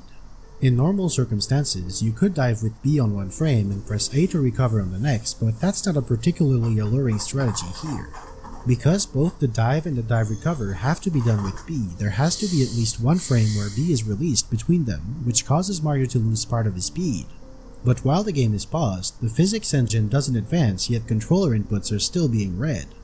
So by pausing the game while B is released, Mario can dive on one frame, pause and release B, unpause and repress B, and recover on the next frame. This let him keep all of his forward speed, which was just enough to make it onto the metal cap box and save an A-Press. In Hazume's cave, for Metalhead Mario Can Move, Ganner D came up with another enemy lure, this time with a Scuttlebug to skip one of the gaps and save an A-Press. Meanwhile though, Pan and Koic was working on something far more advanced. He theorized something quite insane in TikTok Block. What if you could skip the final A press of time jumps on moving bars? This would be incredibly challenging, because while there are bob-ombs at the very bottom of the stage, there's nothing useful to clone with them. The star is encased in a solid cage with no features around it that could be used— wait, what? You can simply dive recover into it? Oops, well, I guess that one slipped through the crack somehow. The date is with no features around it that could be used— wait, what? You can simply dive recover into it? Oops, well, I guess that one slipped through the crack somehow. The date is now May 2014. Panon's next target is Bowser in the Fire Sea. When getting the red coins, Mario has to climb the pole twice because this coin forces him to fall back down. The only way to get off the pole and onto the higher platform is to jump off of it. Or is it? In the first round trip, yes, definitely, there's no possible way around it. But after getting up once, the entire level is unlocked, which contains bob-ombs. Panon carried an unloaded bob-omb all the way back down here where he could clone one of the lower Goombas. Using transport cloning, he was able to safely release a clone right next to the pole, so that would allow him to drop off from the pole using Z and bounce to the platform, right? If only it were that simple. When Mario drops off from a pole, he has barely any horizontal momentum. So little, in fact, that one Goomba bounce isn't even enough to cross this minuscule distance. Using more clones didn't help either because he couldn't even place them low enough for it to work. He had to resort to something better, setting Mario on fire. Burning Mario actually has a very useful component to it. It makes I can see how that would be useful. Forward. This is actually enough to reach the platform from the pole. The only problem is finding a way to burn Mario at the top of the pole. Luckily, fire spitters are there to save the day. These fire bars are made up of 15 individual flames, each taking up one object slot. When the fire comes out, all of these flames are loaded, then unloaded as they stop burning. If Mario's holding a vacant object slot when the flames come out, he can end up holding a flame clone. To release it, however, Panon couldn't use transport cloning because nothing can push fire, so he had to use the old knockback strategy by positioning a Goomba at the right spot. Finally, he also had to place more Goomba clones so that he could bounce from the elevator to this spot so that the flame would be placed high enough for this strategy to work. After falling down to get the red coin, he dismounted the pole by getting burned, and he managed to get back up without an A press. This meant the only A press left in this level was the one required to get off the pole the first time around. The next A press to be saved wasn't tied to any star in particular, it was the A press required to enter Cavern of the Metal Cap. This one was simple but quite precise to pull off. After getting Dory in the right spot, Mario can reach the platform with a run-up and a dive recover. Coincidentally, the very next day, Panon found another improvement, again in castle movement. This time it was pounding the pillars to lower the water and access the Vanish Cap course. After catching Mips, Panon carried it all the way to the pillars. Here, he got off the pillar holding Mips but ground pounded. This instantly releases Mips, which in turn pushes Mario back onto the pillar. Rinse and repeat for the other pillar, and 2 more A presses had been saved. At the same time, Panon also found a way to get Secret of the Haunted Books from 2 down to only 1 A press. The A press to get to the second floor was still unavoidable, but the second one to jump into the star wasn't. Here though, it wasn't as simple as a dive recover. Instead, he had to dive recover onto the railing, which has a tiny slippery slope on top of it. Immediately after sliding off, he clips back in and ground pounds, having just enough height to touch the star. But how did he manage to clip back in like that? Well, the answer is complicated. Not complicated enough to make a fascinating 2-hour documentary about— oh, of course it is. So we're gonna simplify things for the time being. The railing's cross-section looks like I wonder if it's truly This fascinating. is the inside wall, the outside wall, and the slippery slope on top. Now, while hitboxes have multiple interesting properties, they extend laterally by 50 units on each side of the wall. In the case of a thin railing like this one, the hitboxes can stick out of the other side like this. Also, wall hitboxes only extend vertically up to 30 units below the top of the wall. Because the inside wall extends higher than the outside one, this section of inside wall hitbox sticks out and ends up pushing Mario back in from the other side. This is the spot Panon hit to make this A-press save work. At the time, he wasn't fully aware of all of these mechanics and simply referred to it as glitching to the other side of the railing. Another level that saw an improvement around this time is Rainbow Ride. The red coin star was already down to 2 A-presses, one for each of the 2 trips to the maze. An obvious way to improve that would be to cut it down to a single trip to the maze that somehow gets all 8 red coins in one go, and that's what Panon did. He managed to do it by activating the elevator and taking it back up, and with this precise dive recover. But then, he found something bigger. The carpet trip to the top of the maze was essential, but the A-press needed in it seemed very close to being skippable. He figured that if he could have just one small bounce, he could have the height needed to grab the sledge without an A-press. And he solved it with the most advanced enemy luring strategy yet, the Lakitu lure. He led Lakitu far away while he was still low, then deactivated it until the last moment. Deactivation works differently than unloading does. When Mario is too far away, Lakitu is no longer rendered and updated, but it remains at the same position until Mario gets near it again. Because Lakitu takes a while to rise up to Mario's height, Panin was able to get it to fly up into him just in time to get enough height to grab the ledge. As it turns out, the Lakitu lure saved the final A-press in the red coin star, but it also saved one of the 4 A-presses for Big House in the Sky, which also shares this carpet ride. And just like that, the total A-press count for all 120 stars was now under 100. But there was no time for celebration, there were more A-presses to save. In Dire Dire Docks, the convoluted red coin star went from 3.5 to 2.5 when Panin found that he could activate the boxes switch and drop from the pole clone onto a box instead of jumping off. This one was actually more precise than it looks, again because Mario has almost zero horizontal momentum when he drops off from a pole. Following the theme of improving upon already complex stars, Panin then came up with an insane idea to improve the downtown stars of Wet Dry World. This was perhaps the most creative and bizarre looking strategy yet.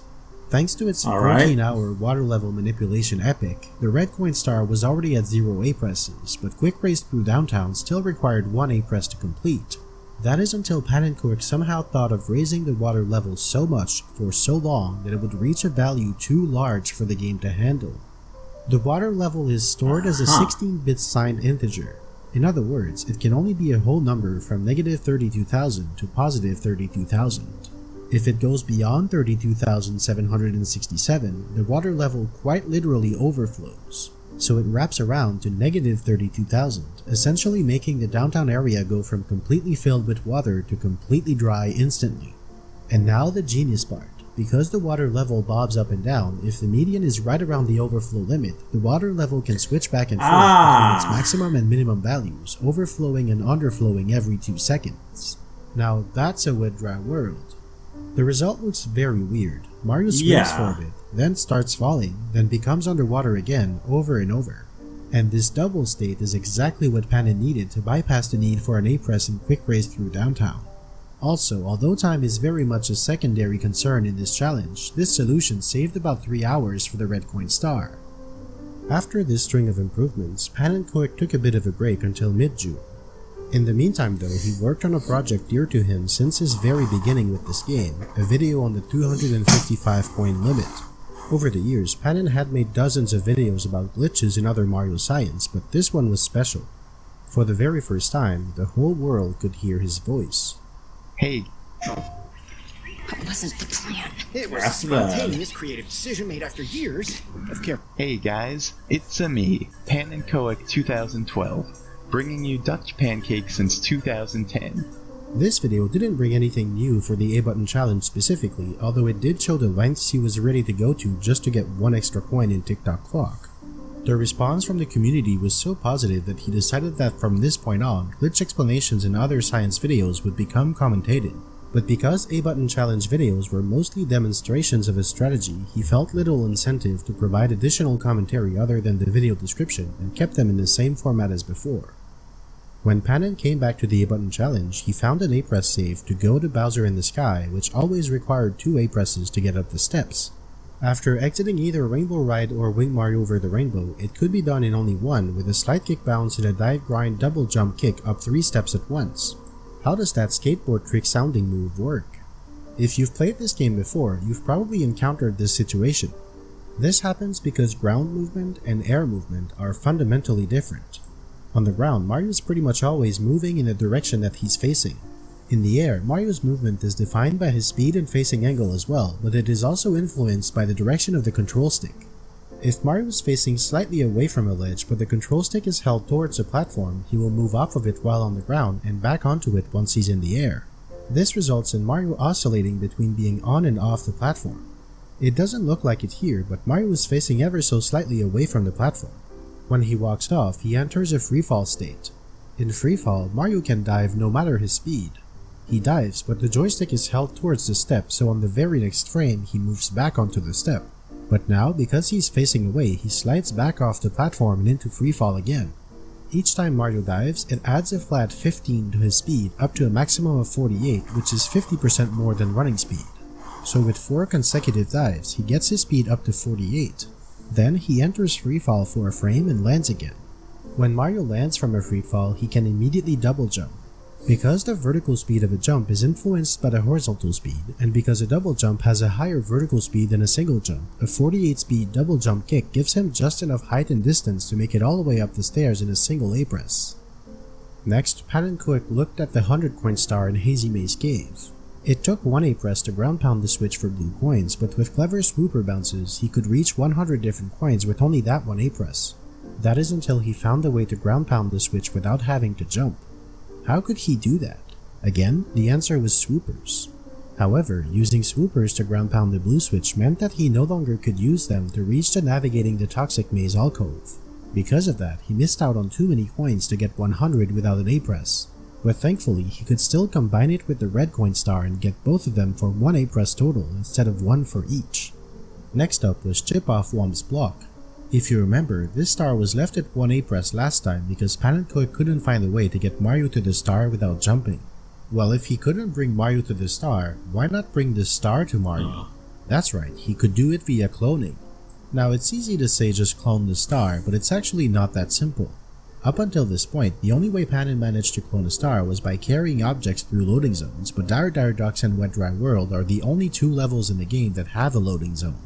The issue is that without the loading zone, stars are always loaded no matter how far Mario is from them, so they can't load into an object slot that he's currently holding. But here, because the star appears after the fight with King Womp, it could theoretically load into Mario's hands if he was holding the correct vacant object slot right at that moment.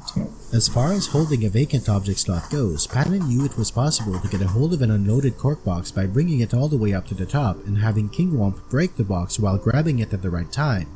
There's a major problem with keeping that unloaded box though.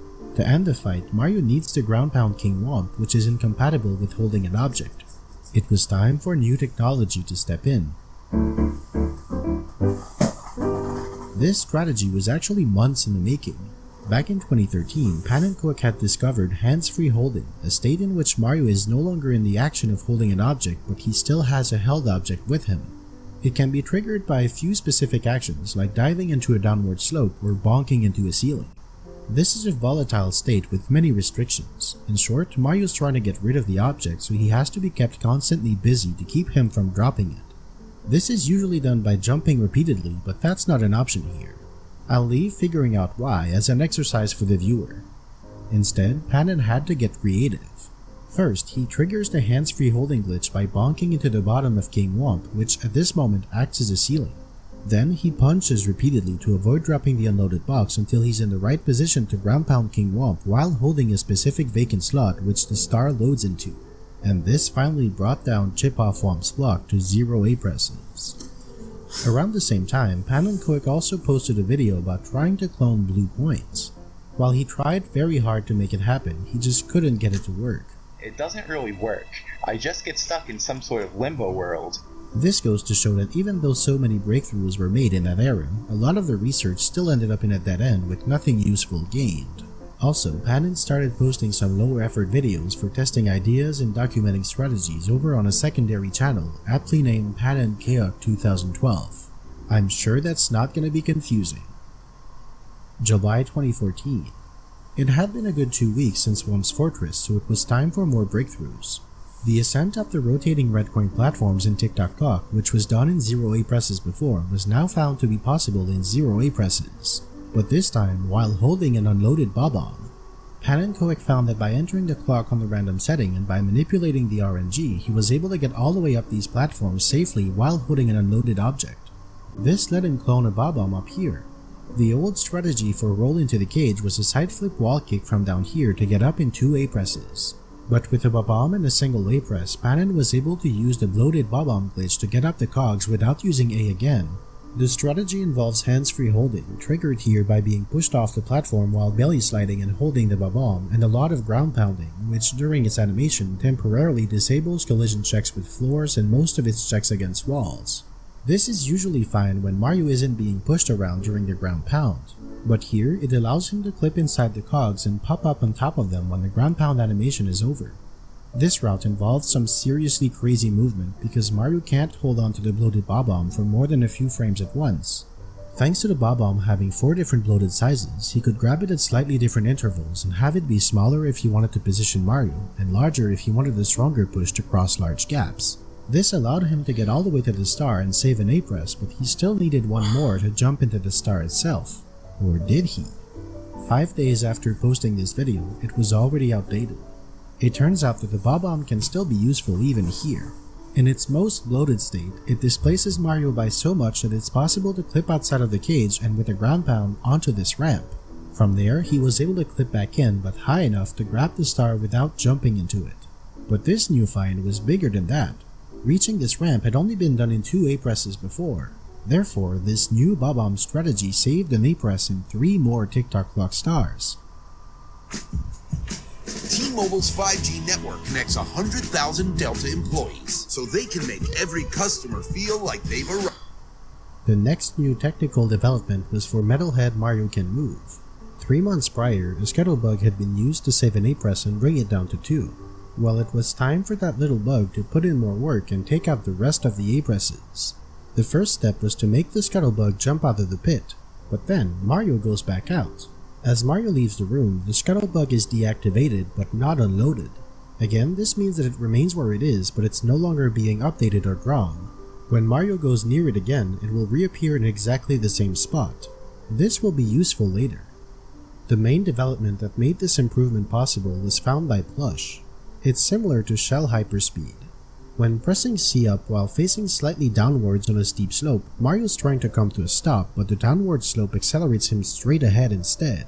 Again, because the slope is so steep, his de facto speed is a small fraction of his real speed. Now when Mario enters water, he loses all of that speed. Except he actually doesn't. Horizontal speed in Super Mario 64 is handled in 2 different ways, the regular speed and the sliding speed. The regular speed is a single value that is applied to Mario's current facing angle to move him. It's used in most scenarios, running, jumping, falling, taking damage, and many more. The sliding speed is fundamentally different. It's a vector with an x and a z component. The resulting direction isn't necessarily Mario's facing angle. As its name suggests, the sliding speed is used while Mario is sliding, no matter where or how. Even though only one type of speed is used at a time, in most circumstances, the unused speed is always updated to reflect the one that's being used. When Mario is not sliding, the sliding speed vector is updated to reflect Mario's regular speed and angle, and when he is sliding, the regular speed is updated to reflect the amplitude of the sliding speed vector. But there are situations where the regular speed is updated while the sliding speed isn't. As it turns out, swimming is one of them. While Mario is moving down the slope, his sliding speed increases and his normal speed follows. When he falls in the water, his normal speed drops back to 0, but his sliding speed doesn't update to match it, so it stays high. Now he can go back on the slope and immediately start sliding, which uses the sliding speed. That speed is still high from the previous slide, and it goes even higher. Panin repeats this until the sliding speed goes all the way up to 496. At this point, Mario has so much speed that he can bypass the entire wall hitbox without even colliding with it. That threshold is 400 speed in most cases. Now, all he needs to do is wait for Dory to show up and use it to instantly start sliding out of the water as well as to gain some precious height. And this is where the scuttlebug comes into play. As soon as it's reactivated, Mario goes butt sliding onto it with so much speed that one single bounce gets him all the way across to the star. And that is how Metalhead Mario Can Move was dropped to 0 A-presses. While all of this was happening, another level was being worked on, the Eternal Bowser in the Sky. It had been left at 6 A-presses back in April, but Panin had been slowly chipping away at it with incremental improvements for 6 weeks from late June to August 3rd. This is everything he accomplished in that period. First, 1 A-press was saved using black magic. What's going on here is actually not new. In his first run through the challenge, Panin had already abused this mechanic to save an A-press in a higher elevator, perhaps without even realizing it. But how does that work? simply because this thing is stupid. Okay. Have you ever run into weird wonkiness on one of these elevators before? Have you ever bumped into I don't even nothingness and remember been this level. squished I out don't of think I got nowhere? this far. Here's why. The axle rotates around its center, but its hitbox is incorrectly anchored at one of its tips instead. And that's the reason behind all of this weird behavior, including both of these A-press saving moves. The second A-press save came in the middle of the level. This red coin always required an A-press to grab, but theoretically Mario could also collect it by falling from above. Unfortunately, because getting off this pole also requires an A-press, it wasn't any better to do so. But Pan and Koek figured out that using Goomba clones, it would be possible to dismount the pole without using A. Because the cloning had to be done over here, which is past the pole, he did have to use A once to dismount it the first time. But then he could clone Goombas, drop down to the red coin, and climb back up using the Goomba clones to dismount the pole without using A again. After some testing, he quickly realized that because Mario's momentum is so low when dropping off from the pole, his best course of action was to take damage instead. He managed to do it by manipulating another Goomba to run into Mario to damage him, while pushing the clone under him so that Mario could bounce on it during the damage knockback. That worked, and so Bowser in the Sky was down to only 4 A-presses, 2 at the start, 1 to get this red coin, and 1 to get off the pole the first time around. But that also wouldn't last, thanks to a brand new development in Goomba engineering, the Goomba Ladder. This is essentially like a Goomba bridge, except this time the bounces are mostly vertical instead. This let him bypass the pole entirely, at the cost of many clones. Long story short, this process took him 46 Goomba clones. One interesting detail to consider is how Panin managed to clone from this Bob-omb in the first place. Vacant object slot manipulation is something that I've avoided talking about in detail because while it is a crucial element of anything involving cloning, one doesn't need to know all of its intricacies in detail to appreciate the incredible work that goes behind these cloning strategies. Here though, I wanted to give a glimpse of the kind of effort that sometimes has to be made just to start cloning objects. The main sources for all of these clones are this Bob-omb and that Goomba trio. If you remember, on a flat surface like this, it's extremely difficult to clone with a Bob-omb. The only real option Pan and Koek had was to hold it off the edge as it blew up. Grabbing it this way will give Mario the vacant object slot number 9 because of all the smoke particles and the explosion happening at the same time. Now because a Goomba trio is made up of 3 Goombas, they will load into the first 3 vacant slots. This is the problem. To get a Goomba to show up in Mario's hands, Panin needs to lower that vacant object slot number from 9 to between 1 and 3, which means he has to load at least 9 temporary objects that would unload in a different order, giving him a new vacant slot number. The best he could do by kicking up dust was only up to 8 dust particles, so he paired it with collecting the Bob-omb's coin to add sparkles to the object count. So a temporary particle loaded into Mario's hands and then unloaded, which lowered his vacant slot number enough that he was able to clone a Goomba from there. But because the coin from a Bob-omb is a one-time thing, this method could not be reused. So he used that first Goomba clone to get easier future cloning. Bob-ombs immediately explode when they come in contact with other Bob-ombs, Goombas, or other enemies. With the Goomba clone just off the edge like this, when the Bob-omb runs off the edge, it falls on the Goomba and instantly explodes. Mario's then able to grab an unloaded Bob-omb in vacant slot 2 instead of 9. From there, cloning more Goombas is easy. Alright, that was pretty crazy, but there was one more major problem. Panin needed 46 clones to get past the pole here, 4 more clones to get the red coin here, 2 to get the final red coin, and 61 more clones to bounce into the pipe. The game was never going to handle this many Goomba clones at once. The solution for that was twofold. First, the disjointed axle hitbox let him skip one step of the upper Goomba bridge, and second, he found that he could bring a Bob-omb to the pipe and skip the last few steps of the Goomba bridge. This brought down the total amount of Goombas from 113 to 63. Nonetheless, because most of these Goombas were close together over there, the additional clones Panin needed to get this red coin would invariably crash the game. How he solved that seems absolutely insane, because it is absolutely insane. He got out the entire place without getting any red coins, entered the Bowser fight, and then he purposely fell off to his death. But why? Because this puts Mario back here at the very top of the stage, but it resets the entire level so that all the clones are now gone. From there, he was able to set up all the clones again, but this time, because he started from above, he only needed a few clones to get back up the pole once instead of using 46 to build a Goomba ladder to bypass it. And that made all the difference to enable this crazy A-press save to happen. But wait, there's more. 3 days later, Pan and Koek figured out a way to save the very last A-press past the beginning platforms. he did it by carrying Chuckya all the way there.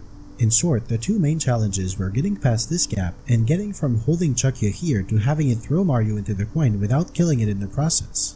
Both of these were solved by dive grinding. Basically, that gives Mario enough speed in a short enough time that he has time to catch up to Chuckya and get caught before it lands, similarly to what he had done in Wet Dry World before. And with that improvement, what was once a 13 A-press stage was now down to only 2, both at the very beginning.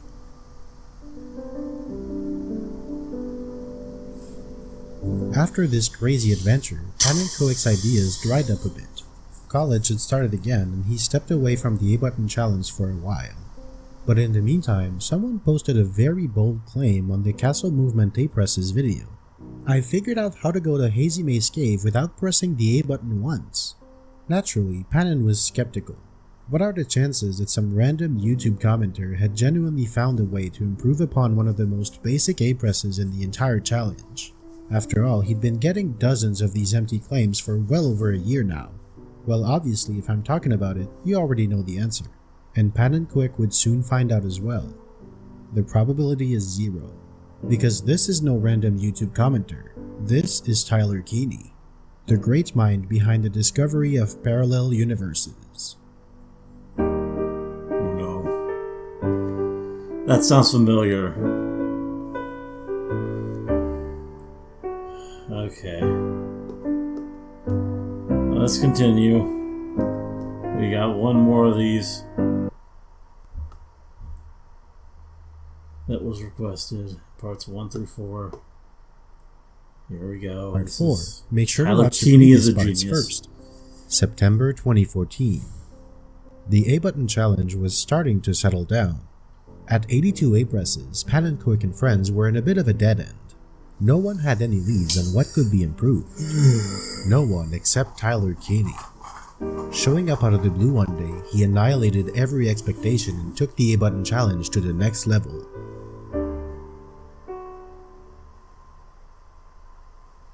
While everybody was focused on a 120-star A-button challenge, Tyler Keeney actually had a different outlook. His primary goal was to make it possible to beat the game in 0 A-presses, no matter the star count. Now, Super Mario 64 is very famous for its 0-star speedrun, but there's a bit of a problem with it. Most of the star door skips require speed-generating techniques that make heavy use of the A-button, like backwards long jumping or hyperspeed wall kicking. A 0-star or even a 16-star run would automatically incur at least a dozen A-presses to skip the 50 and 70-star doors. So the only reasonable method would be to find 70 different stars that could be collected in 0 A-presses and beat all. Okay, you're just gonna show us all that. Wow, that was kind of insane. I guess you can beat the game with 0 stars. Like, that's actually kind of more interesting. Bowser stages without the A button. When he first looked at it, Tyler found that the lowest possible count was 9 A-presses. Those included 2 A-presses to beat Bowser in the Dark World, a half A-press for board Bowser's sub in Dire Dire Ducks, as well as 5 other stars, 1 in Bowser in the Fire Sea, 1 to reach Bowser in the Sky, 2 within Bowser in the Sky, and because only 65 stars were attainable in 0 A-presses, 3 additional A-presses to get the required 70 stars. The half A-press is important here because in the event that the A-presses to reach 70 stars and to beat Bowser in the Dark World were all saved, there would no longer be a prior A-press to leech off from. So from this starting point, Tyler made it his mission to lower that A-press count all the way down to 0. His first discovery in that direction was a huge breakthrough because it allowed him to go to Hazy Maze Cave in 0 A-presses, unlocking a whole level that already had 3 stars at 0 A-presses. Because Pan and Koich was busy with college finals, Tyler took it upon himself to make a video about it. The crucial development is the Star Dance clip, which is made possible thanks to Mario's ability to grab onto ledges. During most kinds of jumps or in freefall, Mario can grab onto a ledge that he doesn't quite have enough height to land on. This allows him to reach a floor up to 180 units higher than his own position, up from 30 with a direct landing. A regular dive recover doesn't allow Mario to grab onto ledges, no matter how high, because that specific action type prevents Mario from grabbing the ledge. But when Mario collects a star, this unique falling action type called the Star Fall does allow him to grab a ledge. Normally, during a ledge grab, Mario is technically on top of the ledge while his visual model hangs off. This is the key mechanic that makes canonless possible. In this case, because the star dance overrides the ledge grab animation, Mario instantly pops up onto the higher ledge and starts dancing. The star dance clip was revolutionary in that it allowed Mario to reach a ledge as high as about 280 units, up from the 158 that a simple dive recover can achieve. There was only one simple problem: it required a star. Not only that, but a star in a very specific location. This was a major hurdle for two reasons. First, no stars are by default located somewhere that they can be useful to reach a higher ledge. But most importantly, in any one of the 15 main courses, collecting a star will automatically exit the stage. But there's one exception that conveniently sidesteps both of these key problems: the 100 coin star. This star appears precisely 245 units above where the 100th coin was collected, so its location can be pretty much anywhere that a coin can be collected at. But also, other than some castle secret stars, this is the only type of star that keeps Mario in the level after collecting it. Therefore, with clever manipulation, the 100th coin could be collected just beneath a high ledge, and the starfall action could make Mario grab the ledge and save an A press. And then, because this is the 100 coin star, he would be able to stay in the level afterwards. This is the magic of the star dance clip. Tyler immediately used it and stand tall on 4 pillars. A Goomba knockback bounce into the star is just enough to pop Mario up on the grate, which has a warp that takes him further up the pyramid. This is now high enough to reach the mini-boss fight without using A. A month later, still on his own, Tyler Caney discovered a massive new technique that he named a 207 dive recover. A regular dive recover can get Mario on platforms up to 158 units higher, but this special trick gets him up to 207 units higher. This is made possible because of the wall and floor hitboxes. If you remember, I said before that wall hitboxes extend up to 30 units below the top of the wall.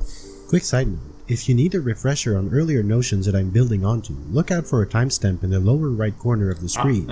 I'll pass. A dive recover gives Mario 128 units of height, so on a platform that is up to 158 units higher, Mario can dive recover just above the wall hitbox and onto the platform. If the platform is any higher, the wall will prevent Mario from reaching the floor. The floor hitbox, however, extends 78 units under the floor. If Mario finds himself somewhere in this region, he'll snap up onto the floor.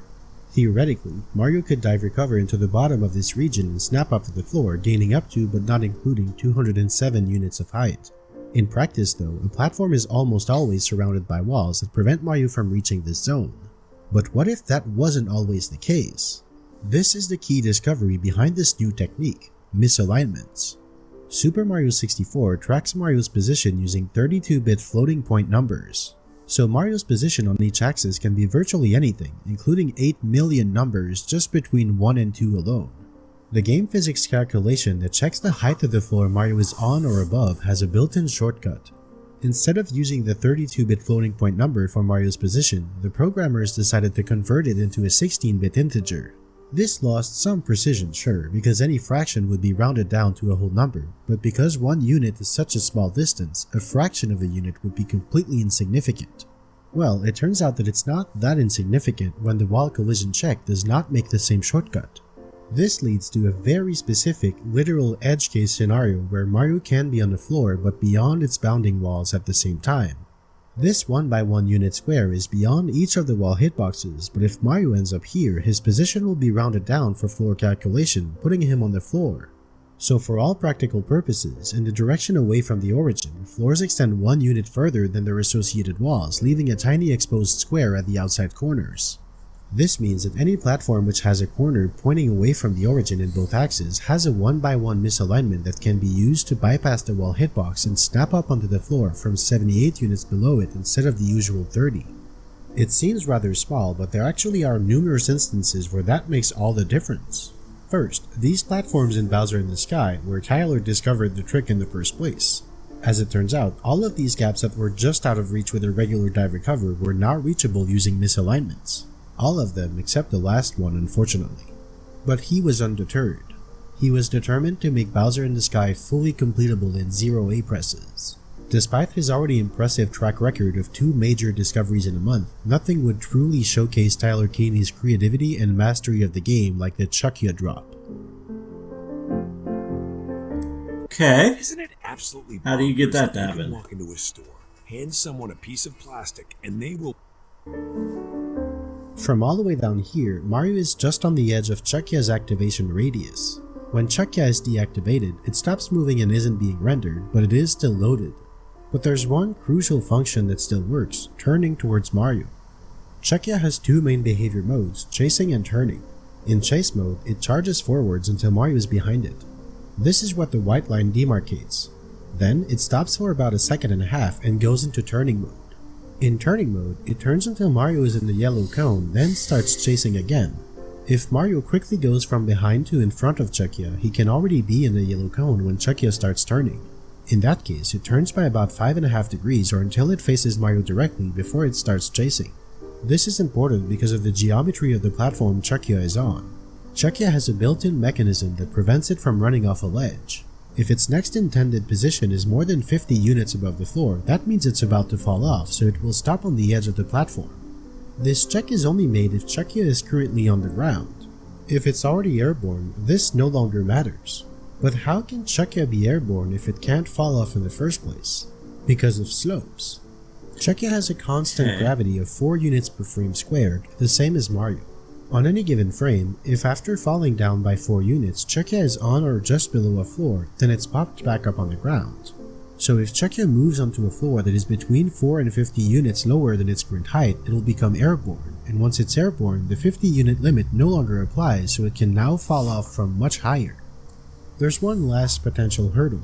Czechia can't just run around entire levels. It has a point called its home, and it can only willfully move away by a certain distance from that home.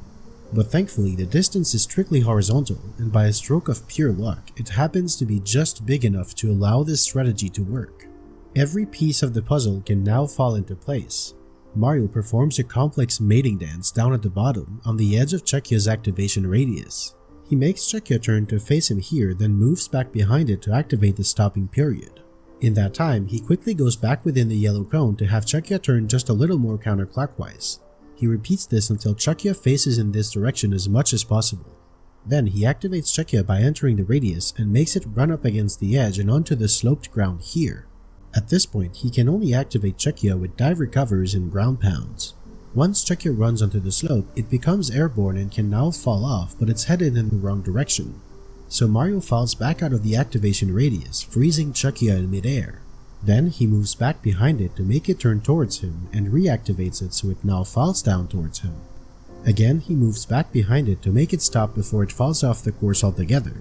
And from there, he's able to be grabbed and chucked on the upper platform, and the final A-press in Bowser in the Sky had finally been saved. It's impossible to understate how unlikely this strategy really is. Every aspect of it just barely works. This wall allows Czechia to run up against it instead of getting stuck on the edge at precisely the right angle to allow Czechia to reach all the way to the slope while Mario is down below. The slope is just steep enough to cause Czechia to become airborne. The perfect placement of the edge of the activation radius allows for activating and deactivating it on command, and the perfect size of the area around its home allows it to move all the way to this point. It's even crazier when you consider that Tyler was working with very rudimentary tools and little understanding of all the mechanics I just described. The fact that this A-press save is possible at all is nothing short of a miracle, but the fact that it was discovered over 7 years ago is indescribably unlikely. You just can't make that story up. Again in October, and again on his own, Tyler Caney found yet another groundbreaking trick to gain precious height in specific scenarios, vertical speed conservation, or VSC for short. Mario's vertical speed is a variable that's almost entirely independent from his horizontal speed. This is mostly a major hurdle for the A-button challenge, but it can sometimes be useful. In certain circumstances, when Mario lands on the ground, his vertical speed isn't automatically set to 0. It remains what it was at the last moment where Mario was in the air. This means that if Mario was somehow able to land on a platform while he's moving up, he could get off of it later and retain his upward speed, potentially gaining more height than ever possible before. There are 2 reasons why this can't work though. First, Mario can't really land on anything if he's moving up, and second, vertical speed is reset to 0 as soon as Mario starts moving. But what if I told you that Mario doesn't need to move? The action of throwing a punch makes Mario inch forward a little bit, but it doesn't require moving the control stick. It also doesn't reset the vertical speed. So if Mario lands with a non-zero vertical speed, then punches repeatedly until he falls off the platform he's on, he will conserve that speed. But this doesn't fix the problem that Mario needs to fall onto something, therefore have negative vertical speed in order to actually land on it. Well, it turns out this isn't strictly true. There are some cases where it's possible to move up onto a platform, but they're relatively rare. For example, a platform that doesn't have any walls, like a magic carpet, can work. Also, if the platform itself is moving, it can move up onto Mario like an elevator. So it is indeed possible to land on a platform with positive vertical speed, and there are some very specific cases where this trick could actually come in handy. At the end of October, Pan & Cook finally had enough time to come back to the challenge, and he was immediately met with this revolutionary work. He instantly recognized Tyler Caney's potential and invited him on the ABC crew, but he also saw the potential of these 3 new key discoveries. The floodgates were officially open, and improvements could start flowing again. First came the big house in the sky, where a dive recover onto the magic carpet allowed Pan & Cook to conserve its vertical speed. Then, by getting pushed off the carpet, Mario enters freefall but gains height like a dive recover. Being in freefall means that he can wedge grab, allowing him to get onto these blocks without an A-press. Sadly, the last one is higher than the others, and one A-press was therefore still required. Next up was Big Boo's Haunt, where this A-press was proving problematic for the 4 stars it required going up to the 2nd floor. Again with VSC, but this time done using the stairs raising onto Mario, Pan was able to cut this A-press out, saving 4 at once. The red coin star also required getting rid of that half A-press for kicking onto Boos in this room, but Pan was able to figure it out using a dive recover instead. Then, in Dire Dire Docks, he found that these squirt boxes can be climbed on using misalignments. This allowed him to reach this high platform in 0 A-presses and without a pole clone, which again revolutionized 4 different stars. Board Bowser's sub was now down to 0 A-presses. Both Through the Jet Stream and Collector Caps were also down to 0 A-presses because the special caps could now be obtained without jumping. And finally, pole jumping for red coins could get rid of the initial half A-press and go down to a clean 2. In Bowser in the Dark World, 3 Tassers, Tyler, Panin, and Plush, and 2 new techniques combined to save the remaining 2 A-presses. Here, Mario does a dive recover into the crystal, which is made up of tiny walls in an interesting arrangement. By entering 2 wall hitboxes at once, Mario gets pushed all the way to here. Because the floor slopes up, this is enough to land immediately after the dive recover, allowing him to preserve the vertical speed all the way to here with repeated punches. The A-press to enter the pipe was solved using a misalignment. Specifically, this corner points outwards from the origin, so Tyler Keeney was able to dive recover into the misalignment and save the final A-press on this stage. Now in Rainbow Ride, Pan & Cook found another multi-purpose A-press save. This time it was to reach the cruiser at the top of the stage. He used vertical speed conservation combined with a very precise complex Lakitu lure to get it to fly up precisely into that corner. The VSC was achieved by making this block start falling, then dive recovering and landing 1 frame later on this block. Mario doesn't dip low enough to start being affected by the walls of that block, making this maneuver possible. Then, 1 punch gets him off the platform with vertical speed, and the Lakitu bounce gets him just high enough to grab the sledge. This brought Cruiser crossing the rainbow to 0 A-presses, and somewhere over the rainbow down to 1 because of the cannon shot. With the 120 star A-press count down to 71, Pan & Cook and the ABC crew, including 3 more people, Kaze Emmanuel of rum hacking fame, Ryan Stroback, and Pedro Victor, decided to make a prediction. How low would the A-press count be 6 months into the future on May 13th, 2015? Everyone made guesses roughly around 60. Tyler Keeney was the most optimistic of them all with 54, predicting that 17 A-presses would be cut down before 6 months had passed. Needless to say, every single one of these predictions would turn out way off base. Alright. Real quick, how would you find the answer in all this data? You get some. Meanwhile, Tyler Keeney, who was more focused on any percent, tried to get rid of the A-press to enter Bowser in the Sky. He found that on the Rainbow Ride side of the room, he was able to use misalignments to ascend some of the steps, but 2 of them were being difficult. This one and the final step. The ramp on the top step complicated things a bit, but using a ground pound and some slide grinding, Tyler was able to make it up. The first step's problem is that it doesn't line up right for a misalignment to exist. Tyler could have used a slight kick bounce from Rainbow Ride, but because he was concerned with any percent where Rainbow Ride was not going to be entered, he had to find another method. He found the glitchy ledge grab. When Mario hits a wall, a check is made to see if he can grab the ledge. In short, the game checks for a wall hitbox at 2 points, 30 units above Mario's position and 150 units above, which is about the size of Mario's model. If it finds a wall hitbox at one point but not the other, it will try to find a ledge to grab onto by looking for a floor hitbox from 160 units to 100 units above Mario's position. Because floor hitboxes are 78 units high, this means that Mario can theoretically grab a ledge up to 238 units above his position. But if there is a ledge that high, wouldn't there be a wall below that ledge that the wall check would detect? Yes, but not always. Here's why. Wall hitboxes are 50 units wide perpendicularly to the wall, but at the edge of the wall they don't necessarily extend perpendicularly. They actually extend along the closest axis, either X or Z.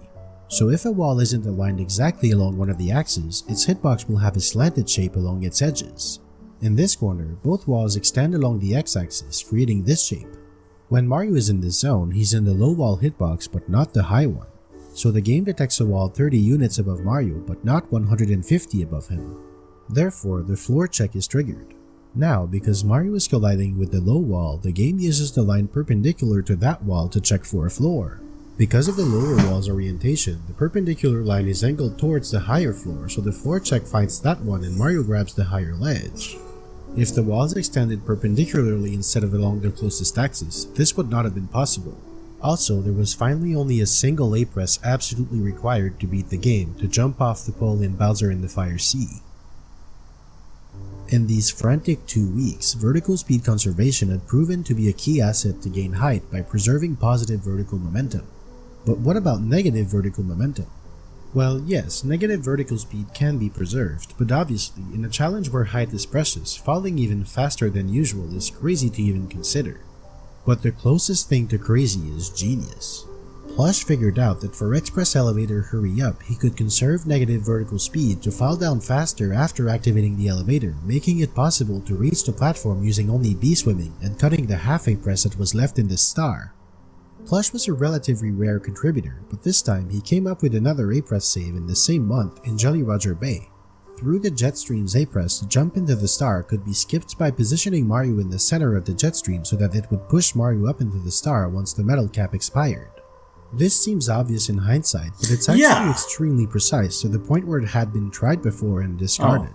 The stream pushes Mario up, but also outward, so he has to stand on the exact center, give or take a tiny fraction of a unit, in order to not miss the star. Plush was on a hot streak. He struck again, this time in Dire Docks. He found that the underwater shell's higher speed could be partially preserved with frame-perfect B-swimming. Normally, B-swimming has a speed cap of 7 units per frame, but with this method, it could hold a speed of 16 units per frame. This is enough to do chests in a current without being sucked into the whirlpool, so another half A press was taken out of the game. The next improvement came a whole month later, at the very end of 2014. Pat and Koic, not to be outdone, was still busy concocting absurd routes that no one else could have even remotely considered.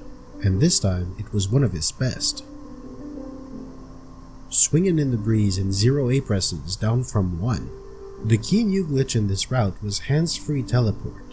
Usually when Martin is holding an object, he cannot use a warp. But when he's holding an object hands-free, he can. The result is that the original object remains in limbo, but the held object is discarded.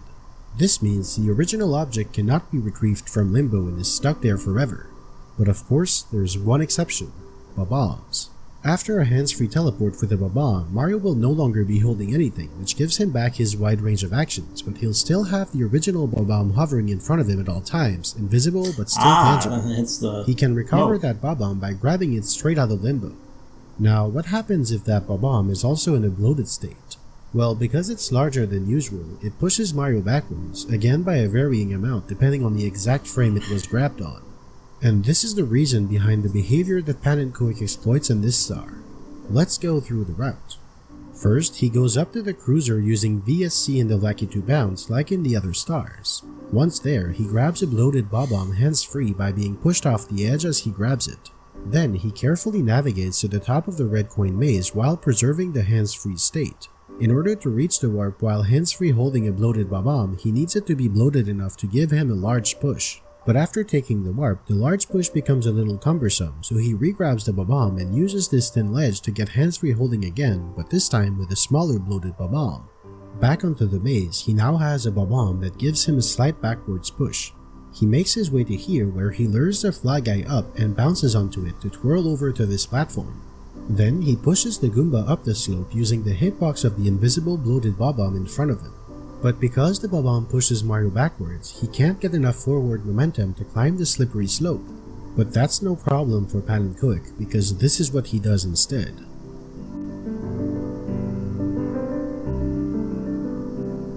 From there, he can push the Goomba all the way to the star, get rid of the Bob-omb, and use a damage knockback bounce to reach the star and save an A-press.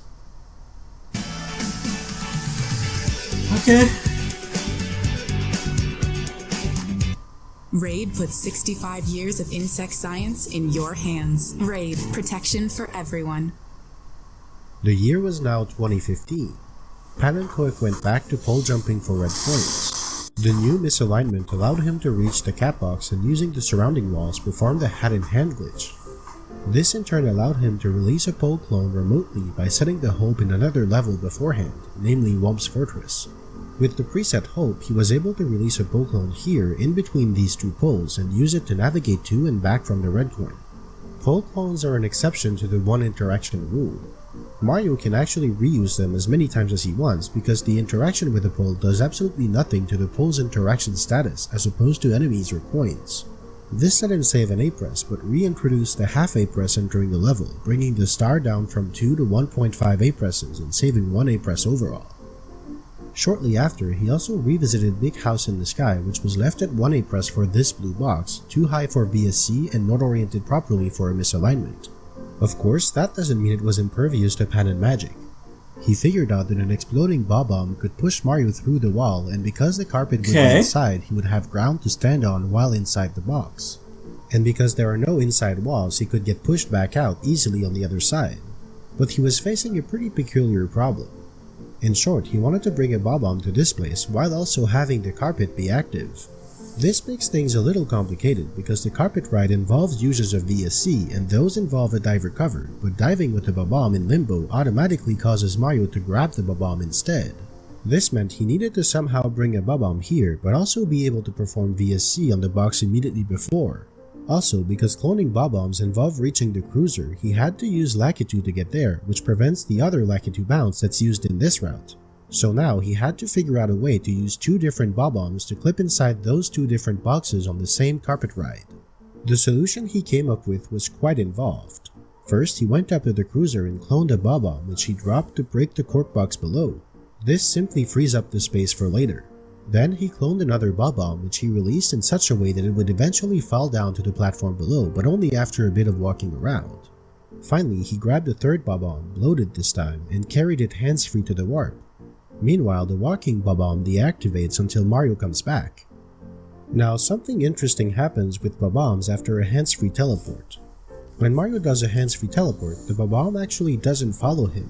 It only does as soon as Mario enters its activation radius, at which point it remembers it needs to hover invisibly in front of him so it snaps to his position. In this case, it happens that the warps are just a little bit further apart than the activation radius. So when Mario warps, the Bob-omb stays on the red coin maze, and Panen makes sure to stay out of its activation radius until he's ready to bring it back to Mario. Once that Bob-omb is positioned, he takes the carpet ride. This time, as he passes under the Bob-omb on the bridge, it reactivates and falls off below when he can retrieve it. He uses that one to clip inside the box that the Lakitu bounce used to clear. Once he reaches this point, he performs VSC just before entering this Bob-omb's activation range. He lets the wall push him off the platform since he can't punch 2 inches forward, and now he's ready to re-grab that Bob-omb from limbo, clip through the final box, and save the last A-press in this star. After this madness, you'd think Panenkoek would take a break from Rainbow Ride for a bit. Well, you'd be wrong. He tried to apply the same bloated Bob-omb hands-free teleport strategy to tricky triangles, but no matter how hard he tried, he couldn't quite reach the star. During that process though, he needed to get the Fly Guy in a perfect location, and in doing so, he discovered a new technique, Fly Guy manipulation. This is a bit of a complex one, so let me try and summarize it. Fly Guy has nothing else in this flying video around, is complex. chasing Mario, and going back to its home. Again, like for all enemies, Fly Guy's home is a point in space that it will always try to fly back to when it strays far away. If Fly Guy is currently far from its home, then it will try to go back home unless Mario is low enough below it, in which case it will chase Mario instead. This state change only depends on the height difference, regardless of lateral distance. On top of that, Fly Guy's state can still be influenced even if Mario is outside of its activation radius. Although it won't move, it's still able to change states, rotate and gain vertical speed, affecting how it's going to behave whenever Mario enters its radius again. The space below Fly Guy can be subdivided in 3 zones, high, medium, and low. For it to start chasing Mario, Mario needs to be in the low zone. Now there's a special case that happens if it starts chasing Mario and shortly after, Mario is in the high zone. Fly Guy will then lunge at Mario instead and gain significant vertical speed. If Mario activates Fly Guy again at that time, it will lunge up and ahead, then return to a normal state. Sometimes, Fly Guy can also start to spin in place while it's in lunge mode. This behavior randomly occurs based on RNG, which can also be manipulated. By strategically re-entering the low zone and back to the high zone, it's possible to get Fly Guy to face any angle and lunge at that direction when it's activated again. With all of this in mind, it's theoretically possible to make Fly Guy go anywhere we want. Of course, provided that at all times there's an accessible point to manipulate its state and another accessible point to activate and deactivate it at will.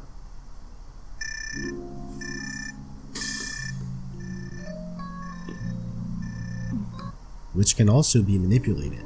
By strategically re-entering the low zone and back to the high zone, it's possible to get Fly Guy to face any angle and lunge at that direction when it's activated again. With all of this in mind, it's theoretically possible to make Fly Guy go anywhere we want.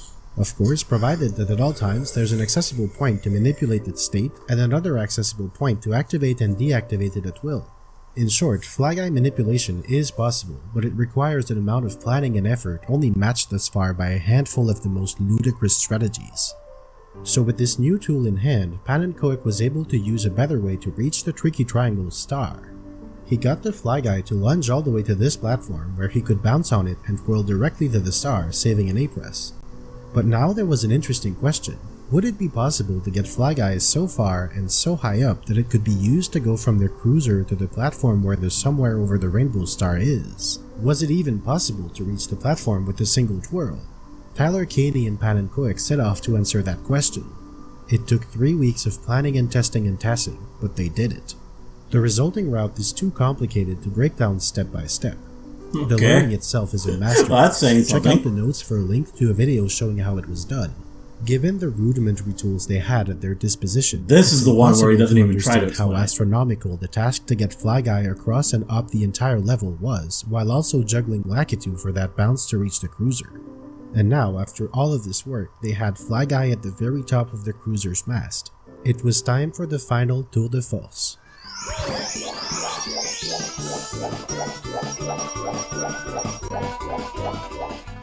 And with this incredibly tight twirl, one of the unlikeliest A-presses to ever be saved was now gone.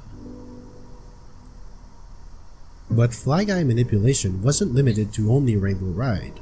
It turns out that Snowman's Land also has a Fly Guy, and that level still had one pesky A-press left in Snowman's big head. Using shell hyperspeed, Panin was able to ascend steep slopes all the way up to the ice bridge, and from there, a carefully manipulated Fly Guy lunged into him, sending him flying up to the star. Snowman's Land was now fully done in 0 A-presses. Meanwhile, Tyler Caney and Plush were hard at work to pull off another creative strategy in the volcano of Lethal Lava Land. Lava boosting can be used to gain a great amount of height at once at the cost of 3 sectors of health. So while it is a very useful tool, it can only be used twice, otherwise it would kill Mario. Yeah. However, there's one way to get around this limitation: refilling Mario's health midway. Spinning hearts heal Mario when he runs through them. The faster he runs through a heart, the faster it will spin, which in turn refills Mario's health faster and for a longer time. So this is what they came up with. First, they get some height to do a slide kick bounce into the lava waterfall in order to reach the high bridge with 2 lava boosts. Okay. There's nothing funky going on here. Mario bouncing on lava with a slide kick is purely intended behavior. Then they go over to the spinning heart and dive into it, touching it with I don't know if roughly that's 48 speed. quite That purely causes the heart to intended spin behavior, faster but and longer than usual, I giving can see Mario why a that lot would of health happen. back. They use that to get back up to the bridge with higher health than before, pick up coins to fill Mario's health up, and use another lava bounce to reach this higher platform. But they'll need better to get to the star. So Yeah. they slide kick bounce back to the lava waterfall, picking up the last 2 coins, and they now have just enough health for 2 more lava bounces that give Mario barely enough height and distance to cross the gap to the highest platform in the volcano. That Well, that one's kinda neat. footed into the volcano to 0 A-presses, an elevator tour in the volcano from 2 down to 1 A-press. During that time, Pan and Koic was working on Vanish Cap under the moat.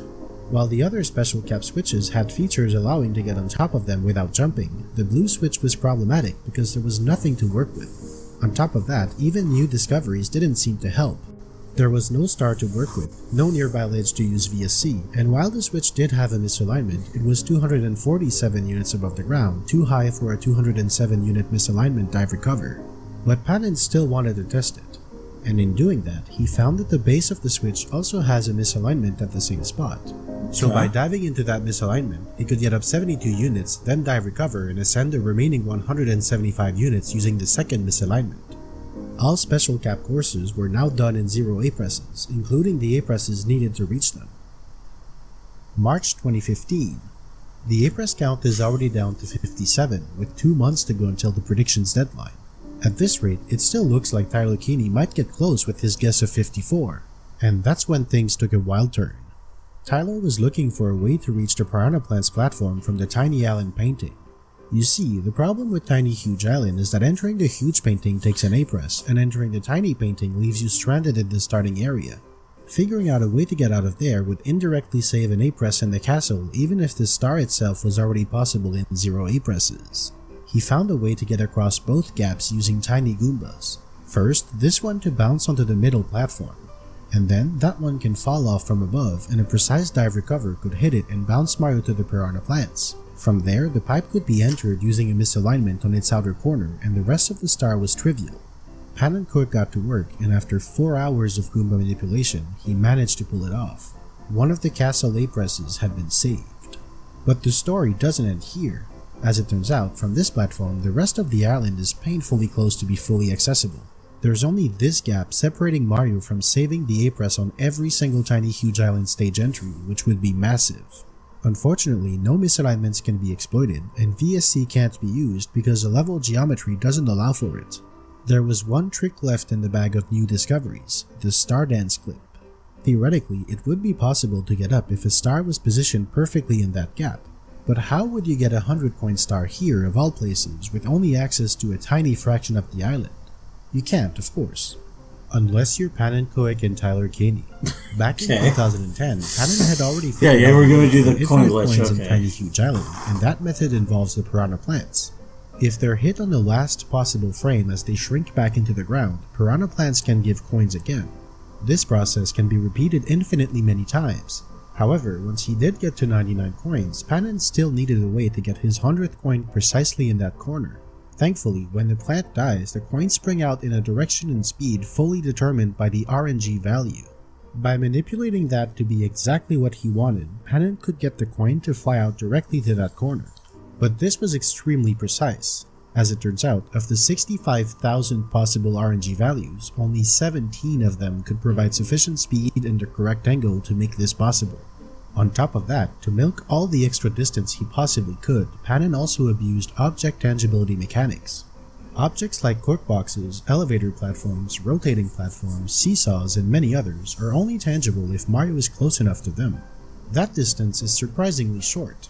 As soon as Mario walks away just a bit, other objects like coins or enemies will fall through these platforms. If you pay close attention, you can actually see the coins start falling through between each box. That's Panin using this mechanic so that the coin would fall just enough to be pushed forward by the outer wall of this cork box. Then he enters that cork box's tangibility radius just in time for it to catch the coin. In the end, that was just enough to get the coin in the right spot before it disappeared. From there, Panin could do the Star Dance clip using the 100-coin star, and he was now on the mainland in 0 A-presses from the tiny painting. And that saved 5 A-presses, once for every star in Tiny Huge Island except for the first one. On the very same day, Panin also found a way to get up from this point of Tick-Tock Clock to this point in only 1 A-press instead of 2. He did it by using a Bob-omb to clone coins all the way up to 99, then performing his usual shenanigans to reach this point with the Bob-omb at hand. He collects the coin right here, spawning the 100-coin star, then uses VSC and a Star Dance clip to get all the way up onto the ledge. From there, 1 A-press is required to jump off the pole, so an A-press was saved in 3 different Tick-Tock Clock stars for a total of 8 A-presses in a single day. In the meantime, Pan and Koek was also very committed to saving the A-Press for top of the town, but no matter how hard he tried, no matter from what angle he looked at it, he always hit a wall. He tried so many different strategies in fact that he came up with a list of 10 different actions. If even one single action from that list could be done in 0 A-Presses, the star would be solved. Here they are. Enter the painting at the high water level, return from downtown on the low water level, hold Chucky as a light object on its platform, get Chucky onto the plank, get past the wall hitbox on the star platform with less than 50 speed, have at least 2 airframes while diving onto the spinning platform at high speed, have 1 more unit of room on the star platform, bring a flame or a flame clone onto the star platform, get 1 more unit higher than a dive recover on the star platform, and finally be able to remotely open the star block. Pan and Koek was so close yet so far. And that's when Plush discovered that it is possible to hold Chuckya as a light object on its platform. Every object that can be carried around can be either light or heavy. When Mario carries a light object, he can walk around fairly quickly with the best animation in the entire game. If the object is heavy though, Mario's movement is extremely limited. Also, the game always expects you to grab heavy objects with a punch grab. You can't dive grab Chuckya, and you would never be expected to grab it in water either. So those 2 grab actions always default to the light object holding state regardless of the weight of the actual object. But as it turns out, you can in fact grab Chuckya in water. After that, Mario will be walking around as if he was holding a bomb or a box. Unfortunately for this star, that wasn't quite useful enough. The key new discovery was that it is possible to dive grab Chuckya, but only if it's done a couple of frames after punching, for the same reason why cloning is possible. This can be achieved by standing right on the edge of a platform. Shortly after punching, Mario starts falling and dives on the same frame. That allows him to grab Chuckya and land back on the platform at the same time. Because he used the dive grab action, Mario defaults to holding a light object and he can carry Chuckya around with much more freedom. Panon used this to get Chuckya up onto the plank, and from there he could carry it over to the spinning platform where he could get thrown into the star. Another easy A-Press save in the books. Walk in for all your favorites during Little Caesar's Summer of Hot and Ready. Yeah. Crust pepperoni pizza for Easy, $7.99. huh? No need. You know, it's been a whole 3 days since Pan and Koek last blew everybody's mind with a comically absurd, cryptic sequence that somehow comes together into an absolute masterpiece. How about we go for a ride in Womp's Fortress? The only A-Press left in that stage is into the top of the fortress. But first, a quick stop in Bob-omb Battlefield to place the Hope in a convenient location. This is a pretty high point, so a few Goomba clones are needed to do the trick. Now in Womp's Fortress, Panon first uses the metal cap to perform the hat-in-hand glitch, then collects some coins. The 100 coin star will come in handy here. He also throws a box, but wait, where does it go? Ah, there it is. And there it goes again. Whoa, there it is. After dropping it at the top of the slope, he finds it over there. As you may have guessed by now, the hope that was set in Bob-omb Battlefield translates to a point high above this arrow platform. Now he uses that box to collect the 100th coin right next to the tower. But he needs one more piece of the puzzle. He goes back down and gets the other cork box on the stage. He plays catch with Schrödinger's box once more and brings the box to the top as well. And now, don't blink. So what just happened? As Mario threw the box, it warped to the hole. Whole lot of nonsense. Pan and Koek placed it at this exact position so that the box would land on the elevator platform at this precise angle. Mario quickly gets into position with the pause buffered dive recover before the box falls on top of him and pushes him off the platform. He enters freefall and ground pounds. Meanwhile, the box's bounce trajectory perfectly follows him, pushing him forward for the entire duration of the ground pound. This allows him to touch the 100 coin star much higher than would otherwise be possible. And from there, a simple star dance clip gets him up the rest of the way onto the sledge, and the rest of the star is trivial. This brought Womp's Fortress to 0 A-Presses, and the total A-Press count down to 45, completely eclipsing every single prediction made by the ABC crew, with 2 months to spare. But the next 2 months did not end up as fruitful as January and March were. Most members of the ABC crew were busy with college and other responsibilities. Nonetheless, a major advancement was made. This time, they got outside help from a speedrunner. Japanese runner Honey was practicing Bowser in the sky when he ran into this glitch by complete accident. You can see the bob-omb disappear, but if you pay close attention, you can see that it reappears way off in the distance. What could have possibly happened? Soon enough, Tyler Keeney, Plush, and Pan and Koek were on the case. They eventually managed to recreate and understand what happened, and that's when they realized they had a shiny new tool to break the game with: instant release. The way this works is actually very simple. It has to do with the fact that the held object's last position only updates if the held object needs to be visually updated. With instant release, Mario bonks into a wall on the same frame that he grabs the object. Bonking automatically drops the object Mario's holding, so before the held object has any time to be drawn in Mario's hands, it's already gone. Because the object is being dropped, it's released at Mario's vertical position but at the hope laterally. This is what's being observed in Honey's clip. The hope was somewhere on this line and the bob-omb was released at Mario's height. Now this had important ramifications for the A-button challenge because it was now possible to remote drop an object without the hat-in-hand glitch and without the massive restrictions of transport cloning. The only restriction this time was there had to be a way to grab the object and bonk into a wall at the same time. This new technique immediately found a use in Tick-Tock Clock.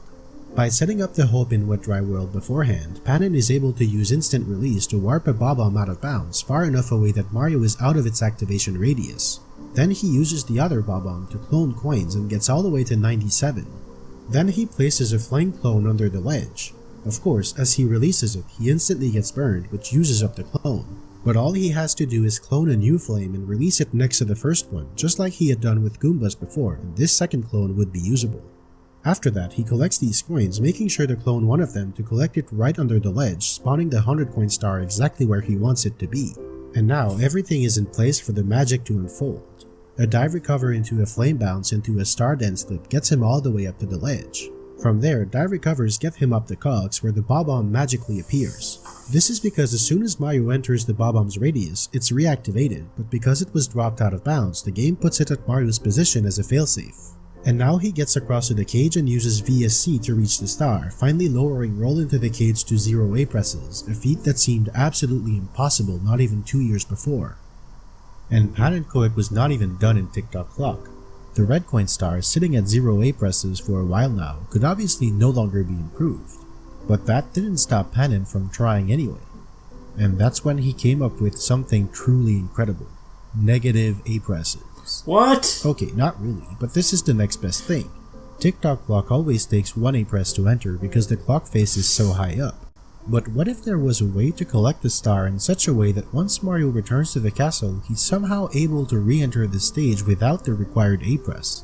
It seems impossible because changing maps like that resets almost every variable and strips control away from the player until the celebration is over. Yeah. But there's one glitch that can still affect Mario despite all that: spawning displacement.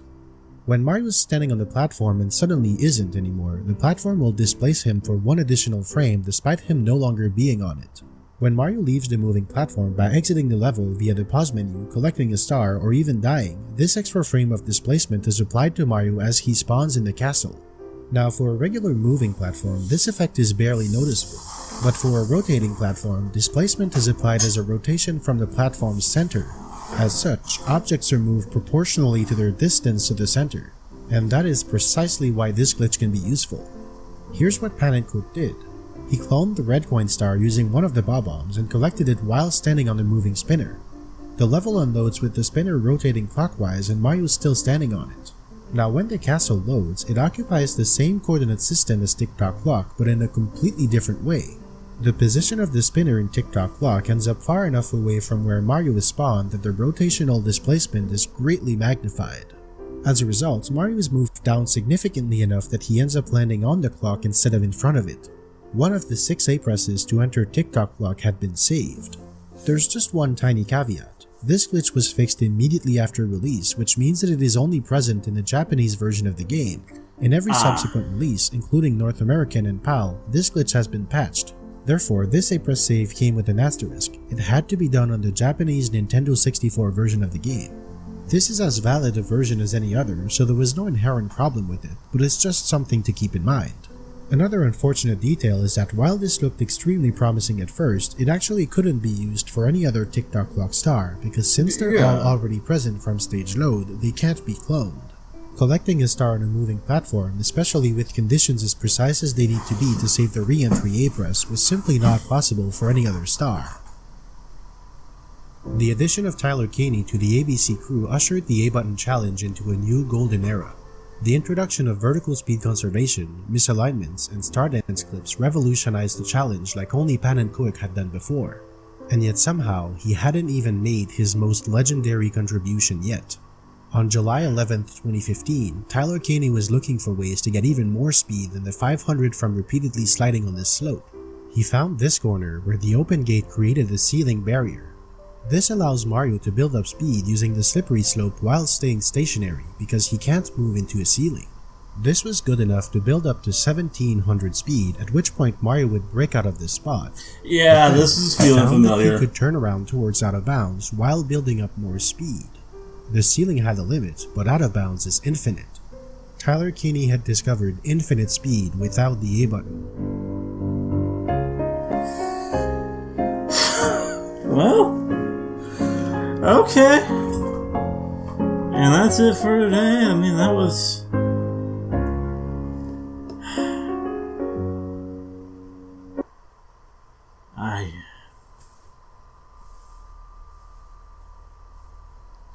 I mean, on some level, it's interesting just to see what can be done. But at the same time, it's all pretty tedious. Because it's just like... I don't know. How do you become these people? Like... how does this end up being the thing that you devote your time to? Like... I mean... And with, like, normal speedrunning, it's kind of a similar question just because of how much time and repetition it takes to actually be one of the best people ever at it. But, I don't know, just this somehow seems way more insane than that to me. Like, this just seems like next level. Like, I don't know how you get here.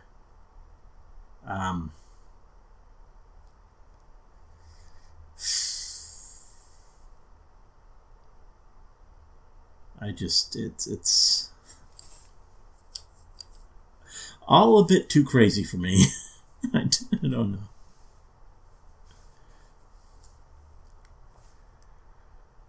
But, this is probably, I don't know if this was a very good reaction. Like, it was all so long that I couldn't help but get a bit bored, get a bit restless in this chair. And,